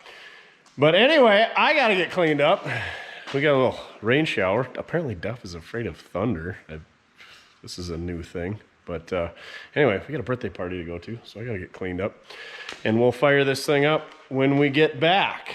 I think I got pretty much everything. Gotta hook a fuel tank up yet. I'm gonna put a radiator hose on, but we should be able to fire it up without that. We're not gonna put a generator or fan or any of that stuff. But anyway, if you want a tutorial on putting plug wires together, go check one out somewhere else. If you got an application where you put a different distributor in a different engine, or you want to route plug wires a certain way, or you can't get a wire set for your vehicle, these do-it-yourself plug wire kits are super great, super easy to do. You just get the tool for crimping. Don't use the cheesy, cheap ones that comes with most wiring kits. You can, they work, but get the dedicated tool. It works pretty good. And then your other tech tip is spray them down with window cleaner. I like to use, what is it called? The old spray away. Use the spray away. Spray that on there and it'll help your boots slide back and forth, and then it dries up and it's gone and it's nice and clean. And the old spray away glass cleaner. All right. That stuff probably isn't gonna get my hands clean.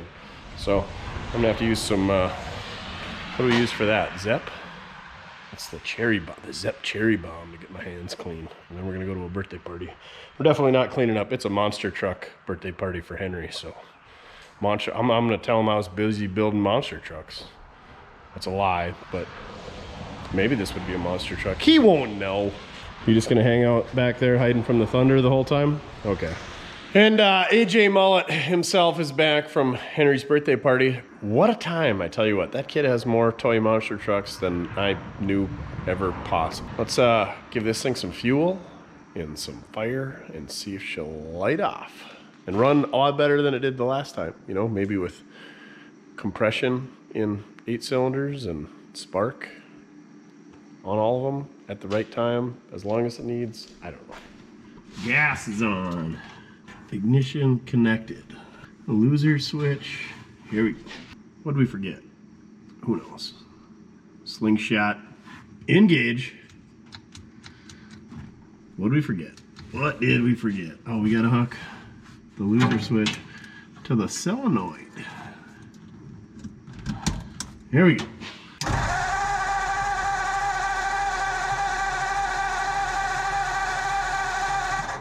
Gonna take a bit to get some fuel up there, maybe? Maybe we don't have spark. Give her tickle the hot sauce and see. Maybe I forgot to put the rotor back in the distributor. There we go. There we go. Come on, baby. Choke.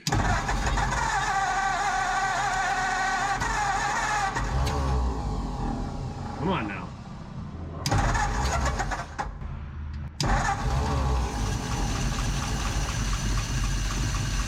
Like a flathead should. Swiss watch. Purr it away. Give her a little gas. Ooh, not so much. We'll see. Maybe she's cold-blooded.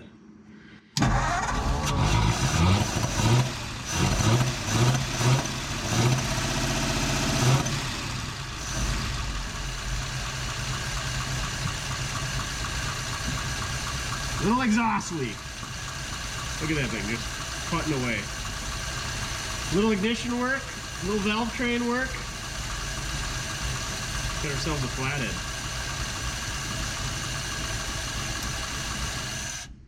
I like it. Usually I rev them up to the moon and beat on them and all that good stuff, but since this is a flathead and it's 47 to 2024, what is that? Like 77 years old? 67? 77. Let's treat this thing right. Let's finish putting it together up here, get coolant back in it, hook up our throttle, put the belts back on it, alternator, generator, fan, battery, and then let's put it on the lift and let's drain that oil because we know it's full of crappy old stuff plus crappy new stuff. We just dumped a bunch of penetrating oil in it and a bunch of brake cleaner in it, which should have evaporated. But anyway, I'm gonna finish putting this thing back together up here, and then we'll run her up on the lift and check it out, and we'll give her a quick service job, mainly an oil change, and then we'll probably also drain the fuel out of it or see what we got going on in the fuel tank. So yeah, might fire it up just one more time, but I probably shouldn't. I'd sure hate to take out the bearings, but we fixed it. Yeah, flatheads, I like them when they like me. That was a lot of work to get it to do that, but could have been worse. All right, let's put some junk together.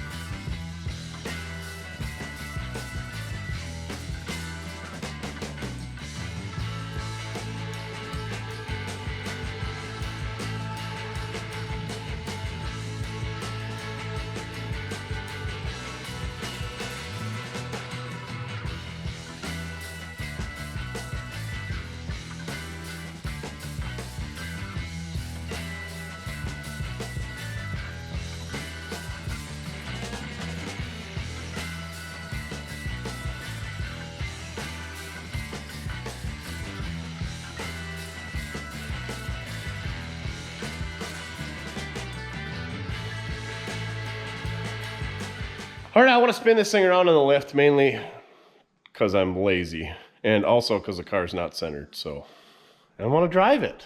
So we're just going to spin around, and that'll warm up the oil just a little bit so it mixes everything together and drains it and wipes out the bearings. So let's spin her around. Hopefully we don't get stuck in the mud out there. All right, let's hope she runs. We know the clutch works. Cross your fingers for no coolant leaks.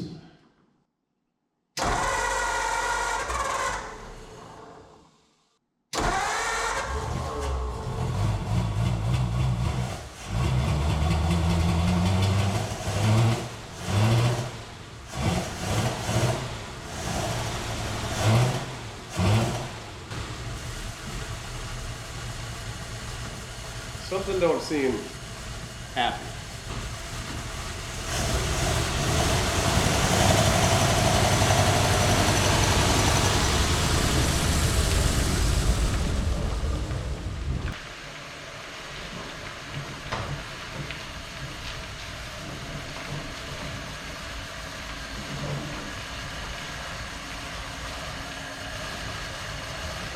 For those of you that aren't familiar with flatheads, these things, like the air through the carburetor is the loudest part about it when they're tuned. And you saw how greasy this thing was inside. Maybe that's what quiets them down. But yeah, super quiet engines. I don't know if we got a vacuum leak or something in that distributor yet, or this other distributor, but she's a little angry when you rev her up. We'll dial that in later. Can't even hear the valve train. Wild. All right, let's run her up in the air and check out the bottom side.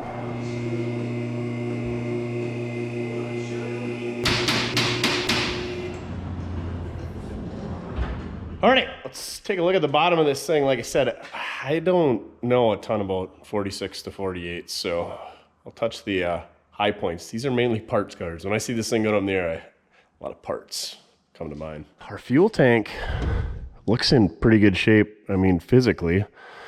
I don't know if that means it's going to be good inside. It does have a drain, so that's pretty sweet. Hopefully that plug comes right out of there.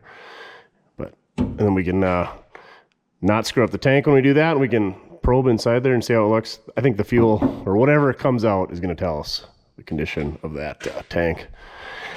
Look at the shackles on this thing. So somebody's lowered this thing. Heck yeah, freaking hot rod. So the stock shackles should only be about that long, I'm pretty sure. But yeah, that's just a piece of flat strap. But it looks in good shape and well greased. One of the parts I do see, this bolt-on bracket back here, is for a tube shock. I don't know if this was an aftermarket accessory or an option or what, but those brackets are worth pretty good money because you can put it on earlier stuff like 35 Fords that have mechanical shocks on them, and you can upgrade them to have tube shocks. That's a key piece. Our Banjo is not a Columbia 2-speed rear. That's one thing I look for under these cars. You find them more often than these than not. These cars do have a sway bar. The earlier cars did not. The Banjo is super leaky and greasy, so you're going to want to check that and top it off, but pretty common, unfortunately. This brake line's been replaced over here, so I'm guessing somebody's done brakes. This is the original one. It's got that curly Q bendy protecty stuff under there. The frames on these cars are boxed from here back, and they got these holes stamped in them so you can fill them with dirt and run stuff through them and whatnot. So it's the earlier cars, the 35 to 40s, this boxing was flipped the other way. Well, anything pre-1941, and they would rust out in there, where these cars didn't rust out nearly as bad. Man, I would almost say the park brake, oh yeah, that moves, is functional on this car. So we won't cut that. Somebody put a new brake hose in here. With this torque tube style design, you don't need the hose at the back, you need it at the front up here where it pivots like so. They forgot to put the clip back in when they put that on there though. The muffler, you saw how quiet this thing runs.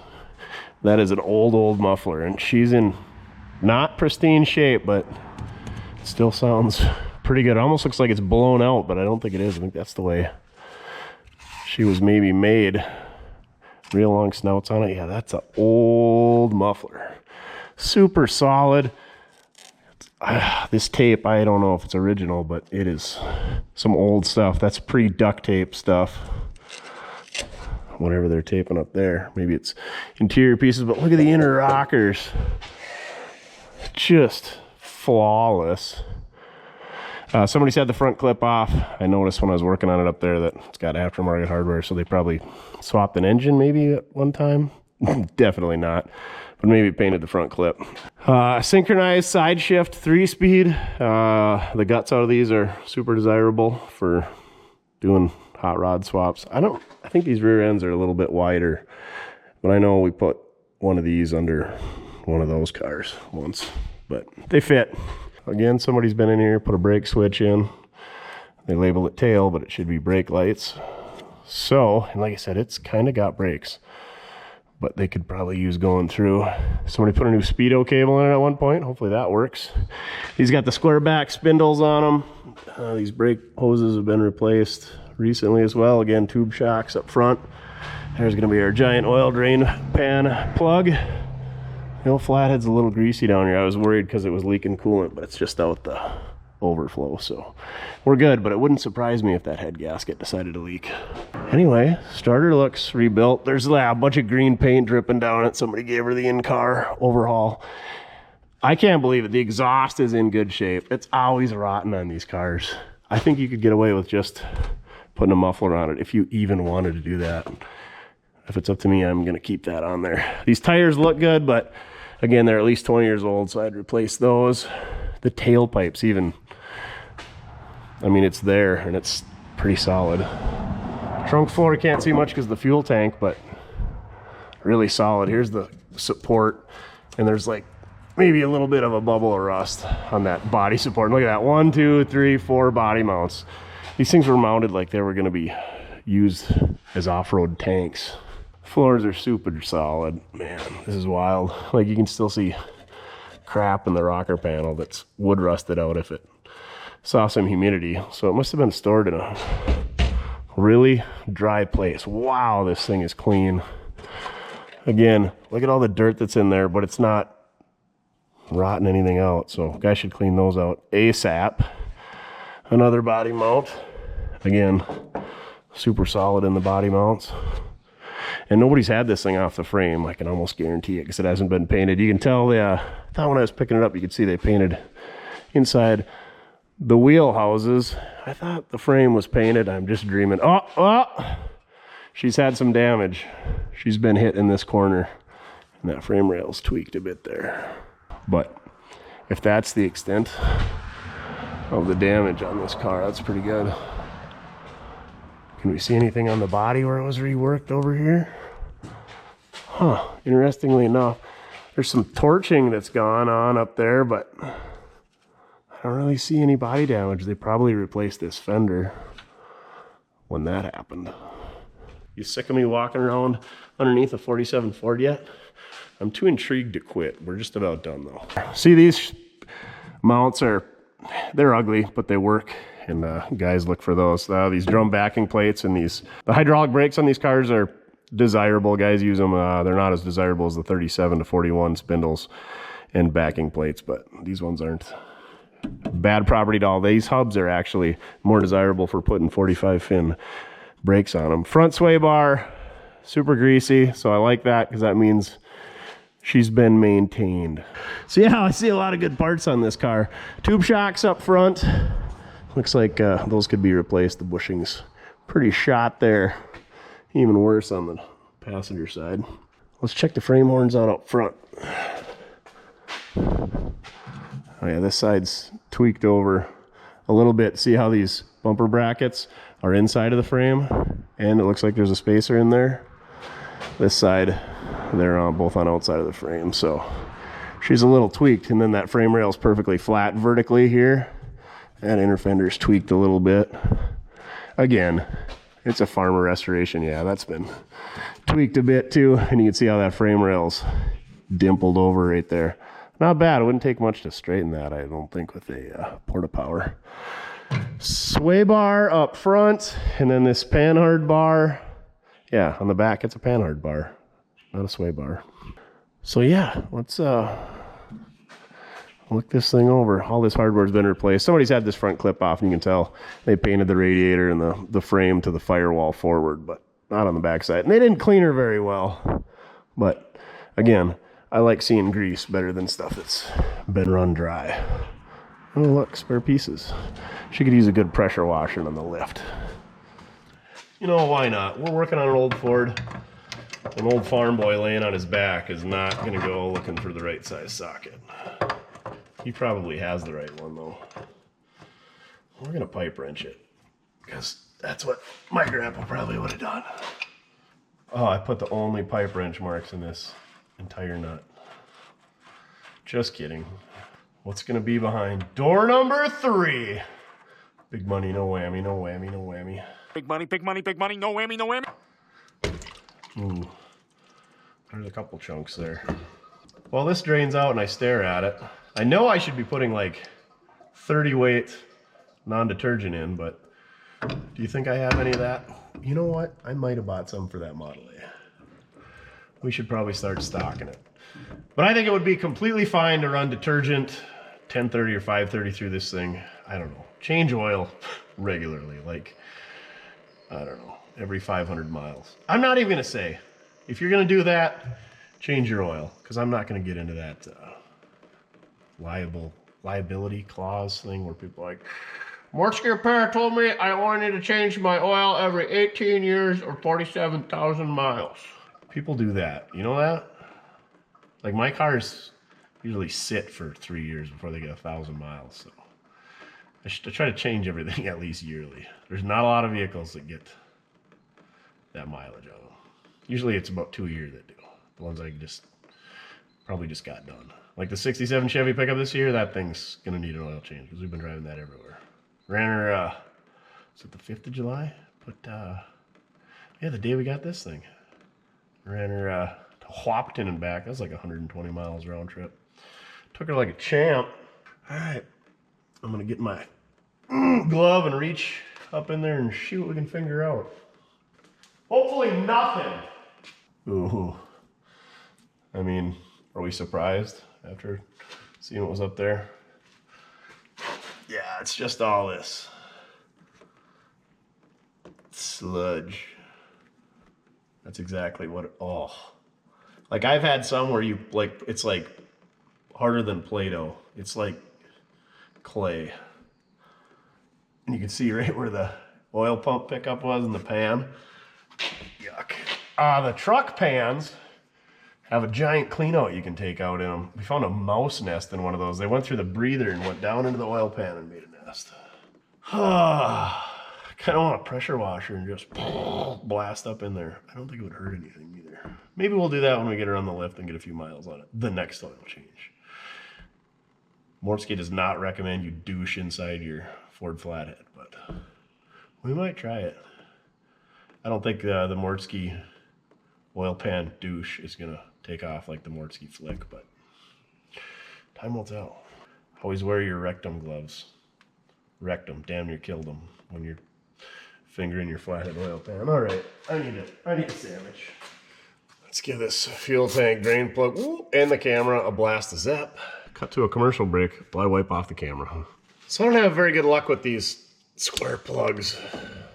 So we're gonna do what needs to be done, and we're just gonna grab the old locking pliers here. I'm just gonna get a better bite than the Swedish nut laid the wood, and it's gonna just walk right out of there because this car's been so great so far. Come on,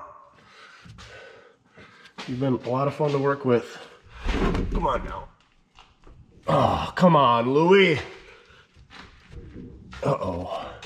Uh-oh. How bad do I want to give that thing any heat? Not very bad. Son of a biscuit. Son of a biscuit. Yeah, because that's, it might be riveted in, but it's probably leaded to seal it. So if I give it any heat, I might melt that lead. Let's continue to attempt rounding off this plug. And if we pry hard enough, maybe we'll pull those rivets loose. It doesn't even, oh, it is going. No. Is the bung staying in place? You don't want your bung to move. You don't want a sloppy bung. Adjusted my catch pan up to try to catch some of the stinkiness in here because old gas is probably the worst. All right, I'm gonna get a glove too, instead of getting that glove all stinky. No gas tank glove without a glove. Oh, oh, it's wet. Oh, I hope we got enough capacity. Oh. Wah, wah, wah. It looks pretty respectable actually. Let's catch a sample, you know, for science. More moments later. All right, this thing continues to drain, so I wonder if it's not just plugged a bit. Oh yeah, that's what we needed. Of course, I got it all over my hand now because I wasn't wearing the love glove. The good news is it doesn't smell that bad. So maybe it's good gas. Maybe it's good bad gas. It's definitely going to get recycled and not run through the fuel system in this car. Hopefully it doesn't spill all over. We're definitely trying our luck with the pan sitting on top of this big pan. This could end badly. One way to lose the shop. Got our drain plug all taped up, ready to go. We got our sample here. This thing was plumb full. We filled that thing up, and then it ran probably for just as long again. So she was full. I got it all over my screwdriver. Look at how good that stuff cleaned it up. We're gonna have to start using gas for cleaning things. Good news is we got abundance of it. We got the schlong out here, and it's not good, kids. Not good at all. Let's see what I can show you. Yeah, that is the bottom of the tank. Huge, giant, nasty rust flakes of something. We're not gonna be able to use that. So, I don't have one of these on hand. Weird, huh? So we're gonna have to get one ordered. So, that's great. Let's get it out of there and get one coming. And the good news is we did check the diff and the transmission, and they're about yay far down. So we'll grab some 80/90 and we'll pump into those, and those will be good to go. Neither one was dry, so that's a plus.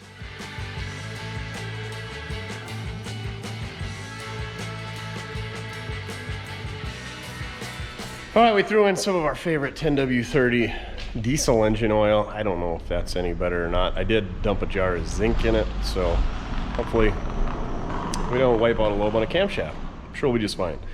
I've never pulled the oil filter out of one of these or changed one, because if you don't know anything about the oil filters on these early engines, they don't do a whole lot. Only a small portion of the oil actually goes through it.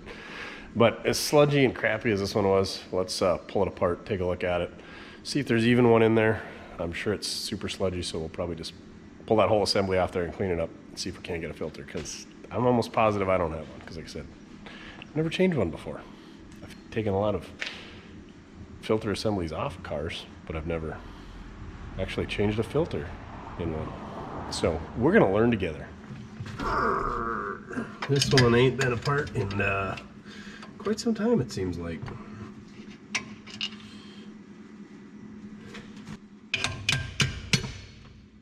Ha! Called it. No filter. There should be a drop-in style oil filter in here. This is a canisters type oil filter. There isn't one in here. So let's fish around and see what we can find in there.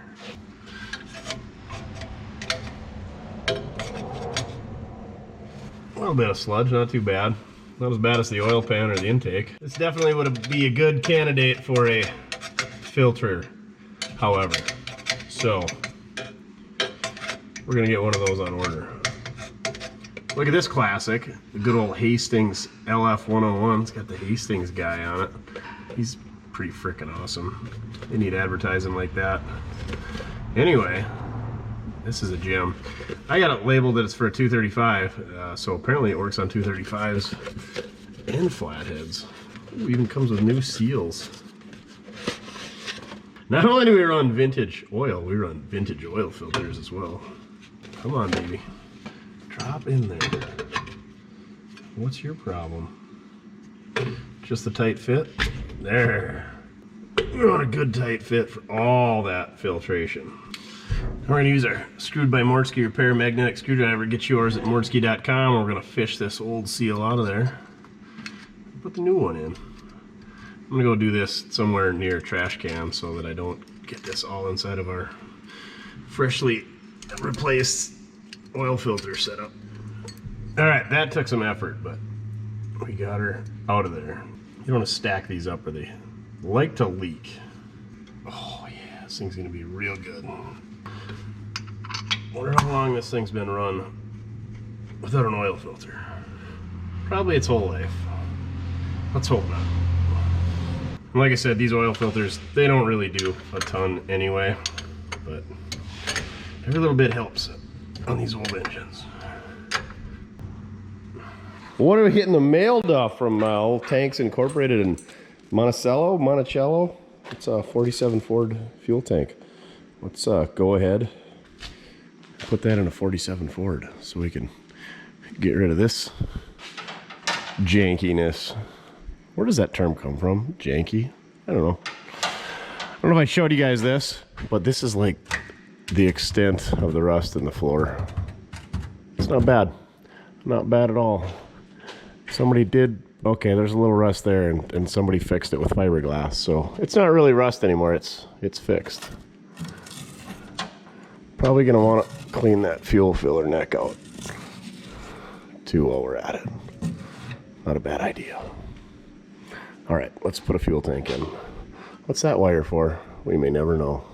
There's a lot of help out there just holding down that 57 wagon, Duff. Big 57, dog. All right, let's take a look at this tank. It's a little bit more complicated than just replacing the tank. We'll show you a few things, a few tricks. Tricks, I don't know, just stuff you got to do to put the old Tanks Incorporated tank instead of a stock replacement. So you can tell a tank's tank by the way that it says tanks on it. Instead of a pickup and a sending unit being one, they're separate. So we got our pickup and our sending unit. 5-bolt sending unit only goes in there one way. It's kind of a generic sending unit. The cool thing about these tanks is you can get different ohm ratings. So if you're using aftermarket gauges like a Stewart Warner or Auto Meter, or if you're using a Chevy gauges or whatever. And then also these are set up so you can run fuel injection on these as well. I'll show you more on that later. Other than that, it pretty much bolts right in. There is a vent / tip over valve, so we made a little angle iron bracket and we put it up nice and high so that it vents out of the way. The vent hole is back in the corner, so hopefully it doesn't pick up a bunch of rubber from this spinning 650-16 back here. You don't want to put that in the cargo or the cabin because, you know, fumes and such, and you want it as high as you can get it. Higher than the tank for sure, and then higher than the fuel neck if you can. Now we pulled our fuel neck out, bead blasted it. Mojo made a fancy little wire wheel attachment. Got her nice and clean in there. Check that out. Yeah, she's real good.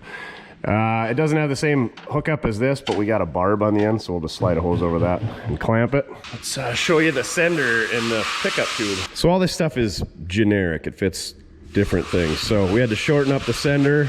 You have to take this adapter bracket off, and then you adjust your length on your rod. We got a pretty short rod this time. I'm used to that. But anyway, it gives you a bunch of dimensions and directions, and we had to shorten up these pickup tubes. You want to cut them off at a 45. So everything's ready to go here. I think that's about it. Oh yeah, so we got our vent. It's got this barb, so it just vents off the top of the tank. And then this would be return if you had fuel injection, or if you had a return style, you know, say you used a small block Chevy with a return style fuel pump. So we're blocking that off.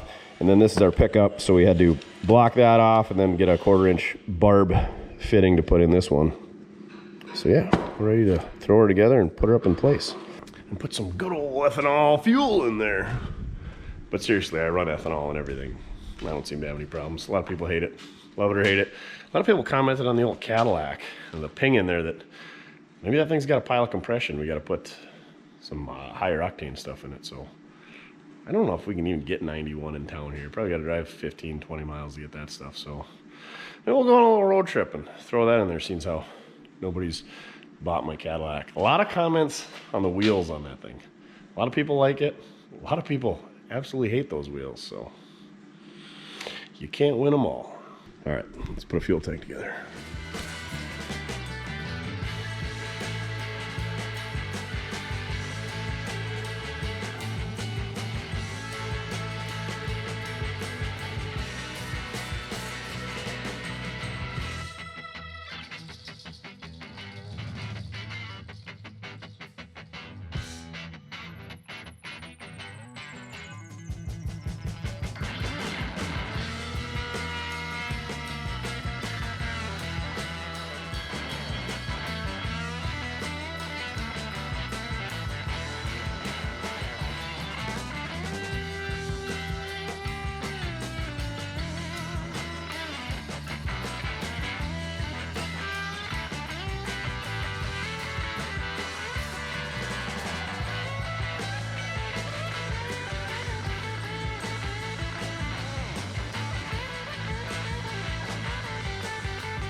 Fuel tank is in. We got the fuel hose, both of them, the vent and the pressure, the line, the feed, whatever, hooked up. We got our fuel gauge hooked up, everything bolted in place. We got our fuel filler neck hooked up.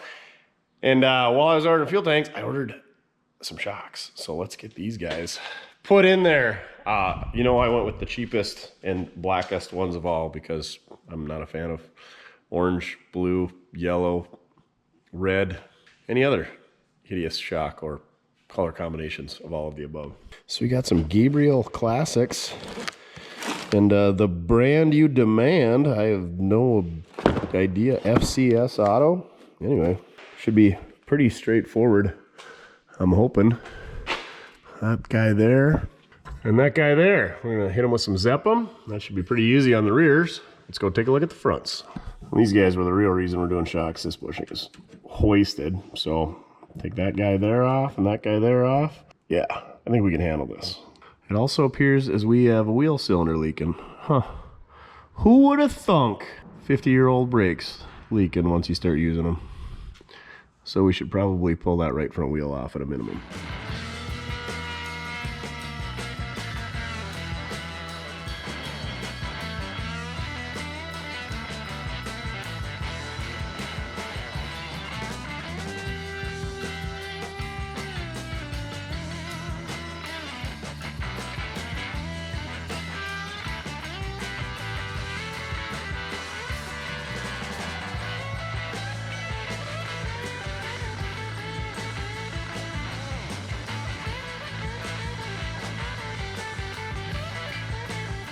All right, got the front shocks off. You know those stamped washers that are usually on the bushings of shocks?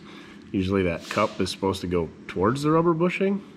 Anyway, these were all the other way. Maybe I'm bass backwards and I've been putting them on wrong for the whole life that I've been doing this. Anyway, these are the studs for the bottom, and it's kind of like a bolt, but it's also kind of like a stud. It's got this serrated edge here and a taper, kind of like a tie rod end that pushes into place and it interferes. And these things were a real treat to get out of there. I had to heat them up and pry on them and tap on them. And anyway, cleaned up the threads. We're gonna throw these back together, and shock should be done. It's kind of an interesting design. I guess I've never messed with these OEM tube shocks on these particular 46 to 48 Fat Fender Fordes. So figured if it was new information to me, it's probably new to almost all of you, except for the 11 people watching that are into 46 to 48 Fords. All right, back to work. Shocking news, Duff. We didn't know something. Yeah, these things were, they were pretty shelled out.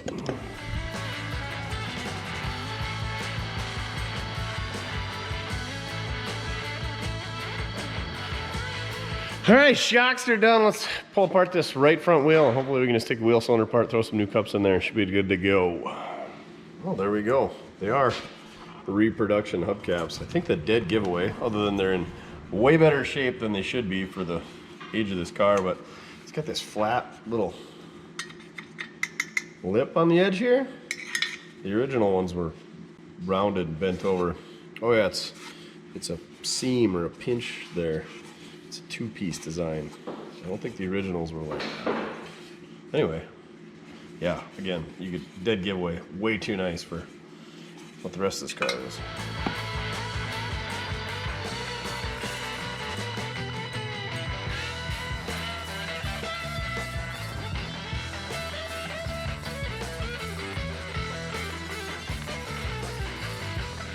All right, this is it's a Wagner Lockheed wheel cylinder. These are they got two different size cups in them, pistons, both. And this thing's she's pretty chewy though. The boot on the other side just kind of fell apart. So did this one. So, instead of cleaning this thing up and trying to reseal it and trying to find boots, we just grabbed one off the shelf. This is a W2867 Dorman.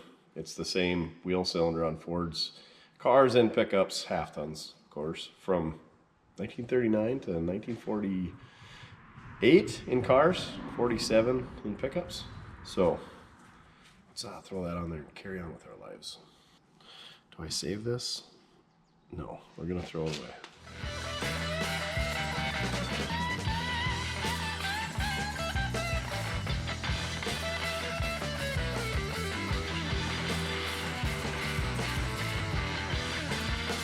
All right, let's take a peek at these brakes. These are early Ford brakes, like I said, 39 to 48. All really similar and super, super simplistic and way better stopping mechanism than the mechanical brakes they had from 38 on down. So your two shoes, there's a eccentric half moon shaped dealio back here with a hex on it, and that's how you adjust them in and out, because you don't have your adjuster wheel down there. Just got one spring up top here. You got these two little guide tabs to keep them from coming out of place. Two pivot pins down here with a big washer and a couple of cotter keys that lock it in place. And then your wheel cylinder up there. It's super simple. They're kind of a pain to adjust because, like I said, they got these two eccentrics back here, and there's a special way to do that. I'm not even going to talk about it because that's a big argument on the internet, apparently. And yeah, this has got, you can see Wagner Lockheed is written on there, so it's got quite a bit of material left, and these were actually good shoes when they put them on, and so was the wheel cylinder, but it sat for too long. Cleaned it up a little bit. I also cleaned up the drum. We're going to throw that thing on there. It's in good shape. Get many more years out of it, hopefully. There you go, a quick tour of early Ford juice brakes.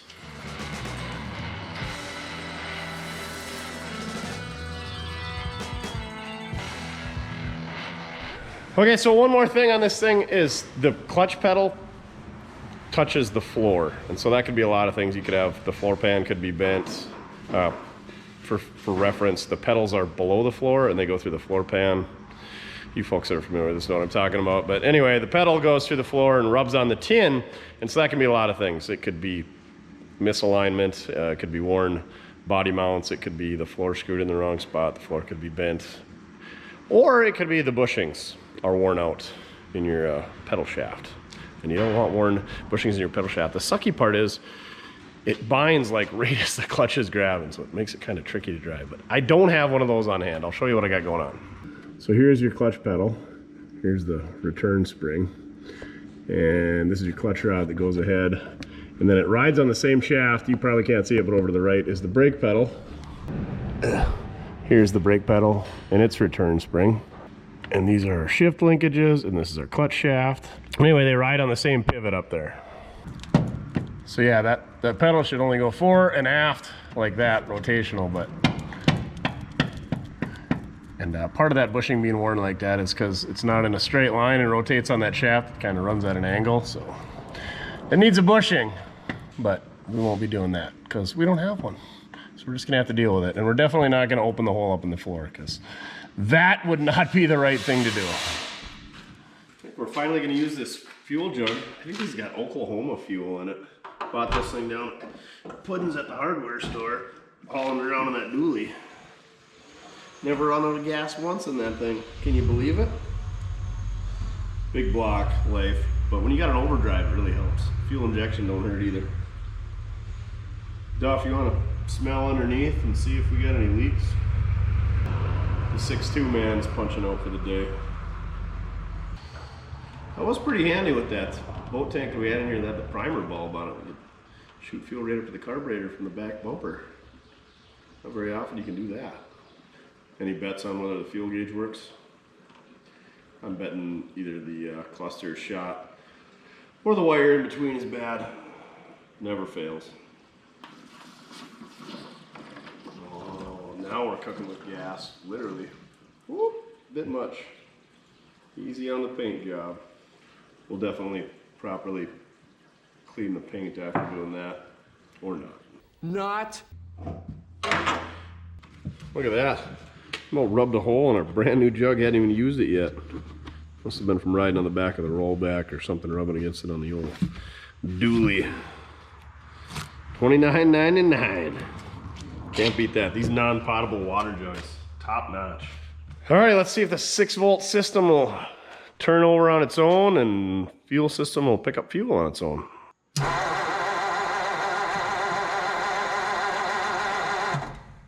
I just got to thinking we were running that thing off of 12-volt coil. And I know you can run a 6-volt coil on 12-volt coil for a short amount of time, but I've never run a 12-volt coil on 6 volts. So we should probably stick a 6-volt coil on it. So I'm going to do that real quick.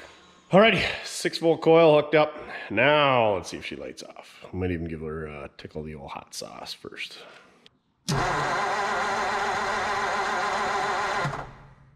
Don't even seem like it wants to try, so we're gonna take and go to our negative side of the battery, to the negative side of the coil. See if it lights off now.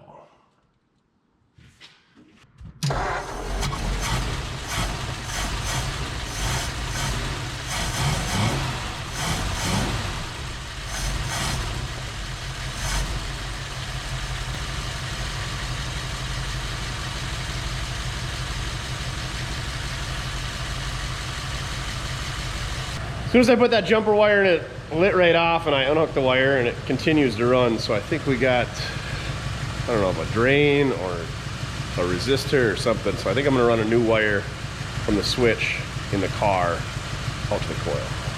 It's in pretty sad shape down in here. She's been taped up and there's some bare wire. And then also in the car, it's not really, it doesn't feel like it's switching. So we got our hood pop here, park brake, starter button. I think this is for the lights. This is throttle, which is not hooked up. We got our cigarette lighter, choke.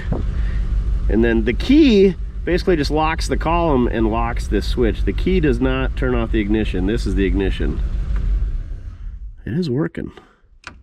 But it doesn't, the detent doesn't feel like it's there. And also the wires on the backside are in pretty sad shape.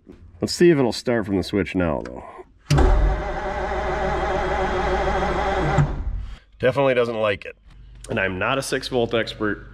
And just a quick research online, usually you hook the positive side to the positive on a 12-volt negative ground system. And a quick research on the internet says you should hook the negative side to the negative on the battery on a 6-volt positive ground, which makes sense if you don't think about it. So now watch, we'll hook this up. Get a little sparky spark. Slingshot engage. Lights right off. So I think we're just gonna abandon the wiring that's there and run a new wire from the switch up there and see if that gets rid of it. If not, it might be in the switch, or it might be the wiring going to the switch. There's too much resistance, so we're not getting enough voltage there. We'll have to do a little diagnosing. But yeah, watch this. The switch is definitely working. So we unhooked our bypass wire, or our jumper wire. Oh, there might be a slight exhaust leak under there, I hear now. And now when we hit our switch, it works. But we turn her back on, she don't want to go. But check this out. We got the Mercury man in this gauge. So I don't know if these gauges are out of a Mercury or what's going on there. There he is, the man, the myth, the legend. Mr. Mercury himself. 17,618. I wonder if they rewound it when they put this car together. All right, I'm an idiot. You guys already knew that. I knew that. But so when I was doing 12 volt on this thing, I unhooked the power going inside of the car from the starter solenoid so that I didn't, you know, burn up any bulbs or gauges or anything like that. We're gonna leave the power source to the car unhooked, and we're just gonna use ignition jumper wires and such. You know what I'm saying? Yeah, you know what I'm saying. And I failed to hook that back up. And the only reason that it would run when I put that jumper on there is when I put that jumper on there, it would backfeed through that coil wire into the ignition switch, and then it would excite the generator, and so that it would run off of generator power because the generator's working, so we got that going for us. And then when I would unhook that wire, it would just be running off of generator power. So figure it all out. All the wiring's working again. It's not in good shape. It needs a wire harness, but we'll just unhook the battery at night so it doesn't burn down the shop. So I think we're pretty much ready for a test drive. Maybe put a couple more gallons of gas in the gas pump and should be ready to go. She's just a purring like a kitten. All right, let's see what the old for Mercury will do here. Is that door latched? Seems pretty solid. All right, switch on, clutch in, slingshot, engage. Oh, it wanted to go.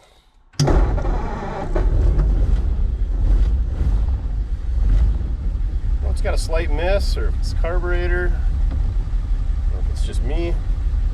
But the clutch pedal, if you push it towards the center of the car, it doesn't bind on the floor. Got that figured out now. And the brake pedal, of course, is kind of doing the same thing. Obviously, same design, same concept, same bushing. So maybe that, or that whole pedal assembly should be taken out and rebuilt. We got 30 pounds of oil pressure at idle, which is amazing for a flathead. It says we're charging, and of course the fuel gauge doesn't work. Speedometer's coming up. Brakes are working. Beautiful morning for a drive, Duff. Not a beautiful morning to be broke down inside of the road, so let's not do that.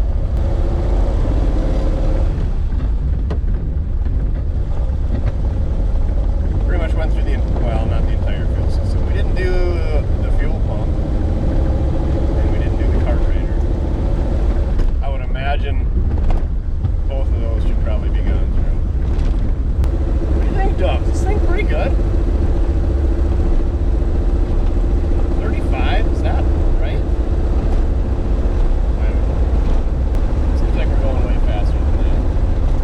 There's Pookie rolling that beautiful bean footage. Roll that beautiful bean footage. Silly kids and their diesels. I think these tires they should be replaced anyway, but they seem, it doesn't drive as nice as 39, the radials on it, or the biases on it. So I think these biases are probably a little square and hard. They're old, and they're probably going to wipe out the fender. So when you buy this thing, put some new tires on it, and I would recommend putting new brakes on it. They're sailing down the road 50 according to the speedometer. Just brake mix means. Double checking with my phone, and the speedometer is spot on. It was down the road pretty good. Little wandering in the front end. I don't know if that's the bias plies or if that's. Everything seemed tight up there, but nothing seemed very new. Not only you got tie rods, and you got kingpins in these things. So I'm guessing the kingpins have never been replaced. So yeah. She drives. I mean, these cars didn't drive like late models. So probably driving okay. Hey, temp gauge is creeping up in a good way. I mean, it's functional. I'm trying to drive here. 10 and 2. 10 and 2, buddy. She's a pretty good rate. Motor doesn't work. If you want to own this thing, if you want to put brakes in it and tires and love it and hug it and kiss it and name it George. I will name him George, and I will hug him and pet him and squeeze him. I'm not a bunny rabbit. Instead of Bluey. Hit us up, mortskerepair@gmail.com. Price and availability in the video description. We'll even throw in the stuffed Duff back here. Duff, you see this guy? Hey, what's this? Are you scared? Yeah, we'll put him back there. Well, guess we're going to take the next exit. Yeah, this thing, if I were going to keep it, I would steal the Flathead and put in something more Flathead-esque, like my 36 pickup that likes to overheat. An old hot rod Ford. And this thing would get either a Mustang or like a Nova subframe and a small block and an automatic and an 8 or a 9-inch rear. So if that's what you want to see, don't buy it. But if you're a Ford purist and you're like, oh my god, you're going to ruin that thing, keep your Ford all Ford, then you should buy this and you can keep it all Ford. Because 50 miles an hour, this car just does not do it. It'd probably go faster, but I don't want to ruin that Flathead. I'm guessing she's got like 378 gears in it. Man, it is charging it. Of course, when it warms up, boosts the oil pressure, we're at like 20 pounds right now. So it'll be like 2 pounds at idle, because that's what Flatheads do. Hey, as long as it don't overheat, I'm happy. But speaking of that, we're about almost to the middle between C and H, which should be fine. It's 70 degrees this morning, so it's not hot, but it's not cold out either. So you can't drive around 70 degrees a day. I don't want it. And this thing is just pretty good. Needs a good like detailing. That doesn't make for good content, so I am not gonna vacuum and polish and clean. And let's not forget, this thing is an amateur restoration. There is, it's towards the mid to upper end of the amateur. Like they painted the jams and inside the trunk and the firewall and stuff, but there's still like tiger stripes in the paint is what I think it is, white spots. There's sanding marks in the Bondo and things like that. And then mechanically, I don't think they did a dang thing. It doesn't look like they did exhaust on it. It doesn't. Probably did brakes. That's about it. The rear end's all greasy. The tranny's all greasy. You guys saw the inside of the engine. This was a full-on interior and body only restoration. So maybe it's not even towards the mid-range of amateur. It's just straight up amateur. Somebody got mad at me and says you can't be making fun of amateur or something. I don't even remember what they said, and I'm like,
got a new valve assembly. We got a new wheel cylinder.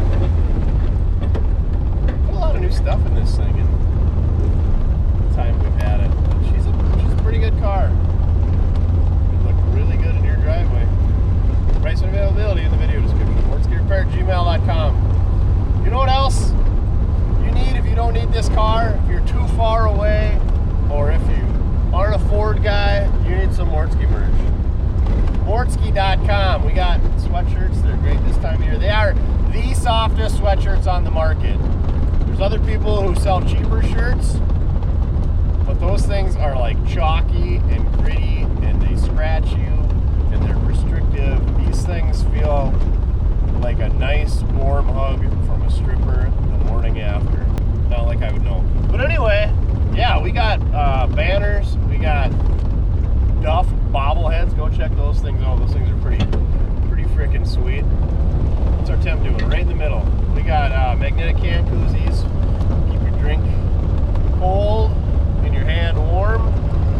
We got magnetic screwdrivers of all different flavors. We got decals. Of course, we got decals. We got keychains. You name it. We got it. We don't got it. We don't need it. Pretty quiet in the big city this morning. Not much going on. Just cruising through town in our 47 Ford. Get her back up to cruising speed here. Like I said, I think I would go through the carburetor. Oh yeah, we went through the ignition. We threw a well-known, a good known used ignition setup on it. Yeah. Changed the oil, greased it, serviced it. There's a million grease points. The leaf springs you can grease, the clutch pedal and brake pedal you can grease. There's a pivot at the front of the drive shaft you can grease. There's a hanger bearing in the middle of the drive shaft that you can grease. Check the tranny, check the rear end. They're all, this thing's ready to go, ready for you to own. Please don't make me find a good known small block Chevy and a Mustang front end and put in this thing. Because I will. She looks good with the white walls. It's lowered a little bit in the back. This interior, the headliner's a little stained, but like these seats are totally respectable. The carpet is just like flat carpet they laid in here. They did an okay job of it, but it's amateur. It's not a nice fitted Ford 80/20 loop. It's like it's home stuff. It's not the indoor outdoor. You gotta love the indoor outdoor. That says amateur. Radio? I keep this car if the radio works. Yeah, the tuner knob don't even what is that down there? What's that button do? We did put a fair amount of money in this thing, I guess. The big thing was the gas tank. 6-volt batteries. Why are they so expensive? Why do they not last that long? So many questions. But we got a lot of time in this thing. Not so much the financial aspect. It's the labor aspect. That's the part. Probably wouldn't hurt to do a compression check. Maybe there's another valve that's not real happy. I wonder if that muffler's like plugged up with mouse stuff. You think there's a bunch of mouse house in that muffler, and that's why it kind of feels restricted? Sometimes you gotta take the old restrictor plate out of the Red Dragon to really open her up. Took the restrictor plate off, give the Red Dragon a little more juice.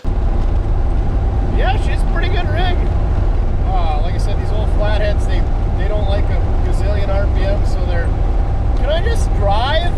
Please? Are you gonna drive? They're like 55 mile an hour rigs. You know, they're not 70 mile an hour rigs, and they're certainly not 80 mile an hour rigs. Without like putting some type of overdrive in it or something. Good cars. Oh yeah, she definitely wanders a bit. It's like in the movies where they just kind of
exhaust work.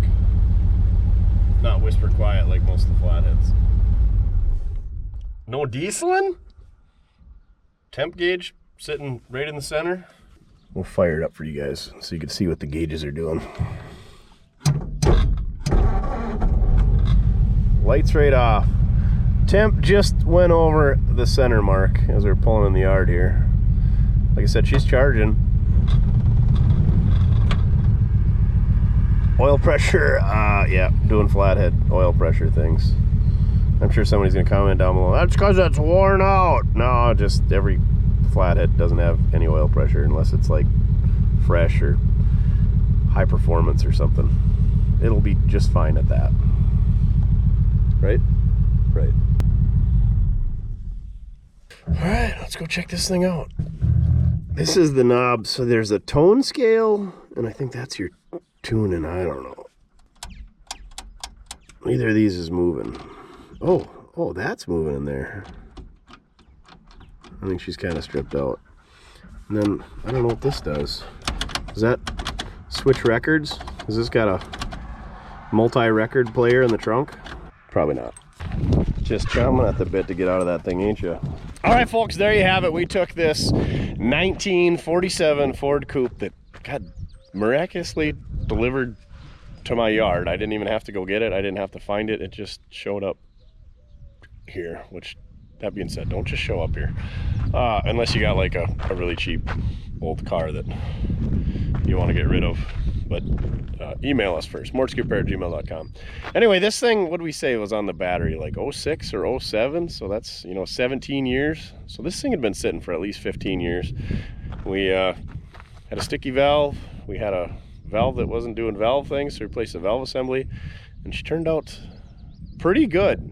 Needs a little bit more work to be roadworthy, which we'll leave that up to the next person unless it rots away in the back for too long, and then we'll fix all those things along with all the other things that went bad while it sat here. But yeah, I'd really like to see this one go, because I'm not a 4648 Ford guy, and if it sits here, it's gonna get stripped of the cool hot rod stuff and put better hot rod stuff in it, aka overhead valve, V8, and maybe automatic and overdrive and better rear end, all that stuff, and get slammed on the ground. This thing would be a great candidate to like make a hot rod like that, get her dropped on the ground, leave the white walls and stuff. This thing she'd be pretty good. So thank you very much for watching. I always enjoy these flatheads, even when it seems like I don't. They're just I don't know, they're heartwarming. They're is it Peterbilt? No, that's definitely Kenworth. Straight pipe in life. This thing would be good with some straight pipes, huh, Duff? Flatheads and straight pipes are good. Rewarding, that's the word I was looking for. These flatheads, they're rewarding once you get them going. They're really neat engines. I like them. I love-hate relationship, is that what it's called? So thank you very much for watching. Check out our other videos. Check out the merch, mortske.com. Without you folks supporting us by liking, sharing, commenting, subscribing, watching, buying that merch, that's what allows us to do things like this, to get these cars going and to pass them on to somebody else who's gonna enjoy them. And if you can't afford a car and you can't afford merch, that is fine. Just make sure to like, comment. I appreciate every single one of you, whether you bought merch, whether you bought a car, just being here. I appreciate it. So thank you very much from the bottom of my heart, and Mojo as well. I don't know if he's got a heart. Chin definitely does. He's a big softy. He talks like a big game, but he's just a big softy as well. Getting all the scratches in. How low can you go? He's our Mortske Repair Limbo 2024 champion right there. Again, thank you so much. Remember, it doesn't matter to get it done so long as you're having fun. Yeah, old Fords, they're fun. Even if I'm not a Ford guy. Ford, Ford, Ford. 2 Fords in the garage.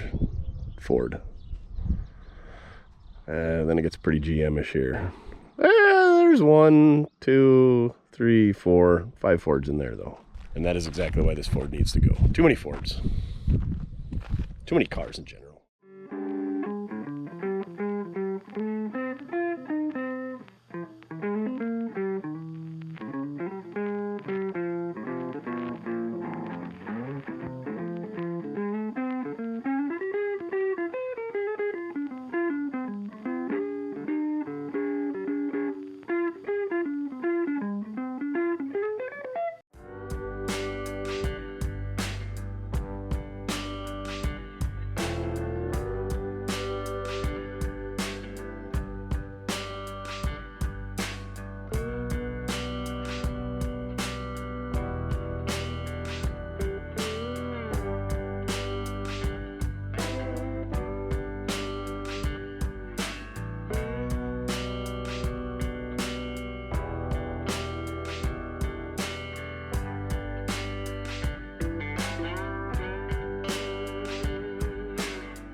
Well, we interrupt your regular scheduled shenanigans because Jeffy, my name is Jeff. My name is Jeff. From Chief Custom Classics Pontiac guys. Here from Nebraska to buy some Pontiacs. Loser. Don't look too close. You mean I get to take that beautiful trunkload home with me? Well, if it flies out, somebody else can have it. Sounds like the person behind me's problem. Did you bring a new pair of pliers with? No, I still haven't recovered from last time. Times are You're tough, definitely man. not going to financially recover from this one. I am never gonna financially recover from this. No, this is gonna live in infamy, I'm afraid. It's real nice. There's a lot of good stuff in here. There's, I don't know, you're a cowboy. There's some harrow teeth or something. There's a lot of life left in them. Put that on my New Holland Model 56. Yeah. Some big boy valves. For my Johnny Popper. Golly. Or that. Yeah, tail light extension. Both chrome tailpipes. Is this a CB750 bottom? Oh, it's a 2-cylinder. Oh, please tell me that comes with. That's a park brake is what that is. Parking brake? Yeah. This thing's got a motor? It's not electric, so it's got an engine. Pardon. Boy, I'm almost gonna feel bad about this. Yeah. Like I'm ripping you off now. You definitely are. You're gonna have to buy me lunch for this because this is. Oh, not again, huh? Not. Hey, at least these will be slightly easier to load. Right. I'm not gonna tell you how much the door gap changes in that when I pick it up with the telehandler because. You're afraid I might back out after driving all the way? I should have pushed it back in the weeds because it looked better back there. Is that a 64? This guy? Yeah. Yeah. Oh, it's got tilt though. So I mean, you're getting a nice steering column out of the deal. I'm surprised you didn't take that. You had that whole 63 to cannibalize though. You're right. I got the tilt out of that one. So smart man. That was a lot more work than I anticipated, and it's probably just going to rot away on the shelf. But at least if I ever get excited, I can say I got the stuff to do. It's undercover now. I'm bummed to see that you still have the other one here. Yeah, you better go look at that. You might need it. What really got my heart pumping was that red pickup. Why? Why does everybody like straight axle Toyotas? Nostalgia's powerful, dude. Did you watch Back to the Future too many times too? No, that was my first pickup in '81. My dad and I brought it home from California. You peaked way too soon. Oh my gosh. What are you doing with this thing? Now you sound like everybody on the internet. I'm just letting it rot away in my yard. Yeah, I'm sure you feel really bad about it too. Like I kind of do, but we can stack it. It could be yours. That'd be good content.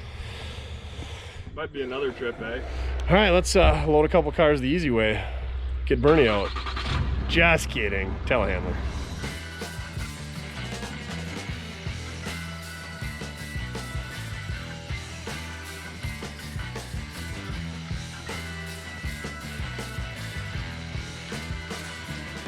All right, another load of junk down the road. The latch is, I don't know about the door. We should have put that one on the front because I feel like if parts are going to fall off, it's going to be that one. Most of the parts are already gone off of this one. You really think it matters, Mortske? Yeah, good point. Oh, you're going to tie it down too. Look at this. I care a little bit. I got to protect my investment. Yeah. Maybe you should get like a net then. Yeah, I think you could put a 63 Grand Prix right in the middle on top of those two. Don't give me any good ideas. I bet we could put one on the tongue up here. Ooh. Maybe like what's the small one? A little Pontiac the 3000 or the 2000? Yeah, there we go. I think that 56 will fit. It still has a top on it. Man, I almost feel bad about this. This thing, when I was pushing around, I poked a hole in the gas tank and it was putrid. I'm like, all the rust this thing's got is still holding fuel. I got keys. Oh, it's nothing but the finest. It ran when it was parked. Yeah. And then the engine disappeared. How much water was in here? Water would be the least of my worries. Oh, we got some redneck diamonds. Cool. Yeah, all the good stuff. This is Look at those top bows. They're not even rusty. No. Not like that 66 we got on that auction. Was that oh yeah, that was a convertible. Yeah. Except it was missing the header panel. This one's just missing everything, and it's got an altered wheelbase because the control arms are so rusty. All right, enjoy your junk. I'm going back to work. Big gulps, huh? Well, see you later. Oh, big gulps, huh? All right. Well, see you later. What is this guy's name? Animal Alley, $39.99. Toys R Us. Do those things even still exist? Huh. Copyright 2009, so it was thrown in here after 2009. Maybe this thing didn't sit. Maybe it only sat 15 years. He's a good boy.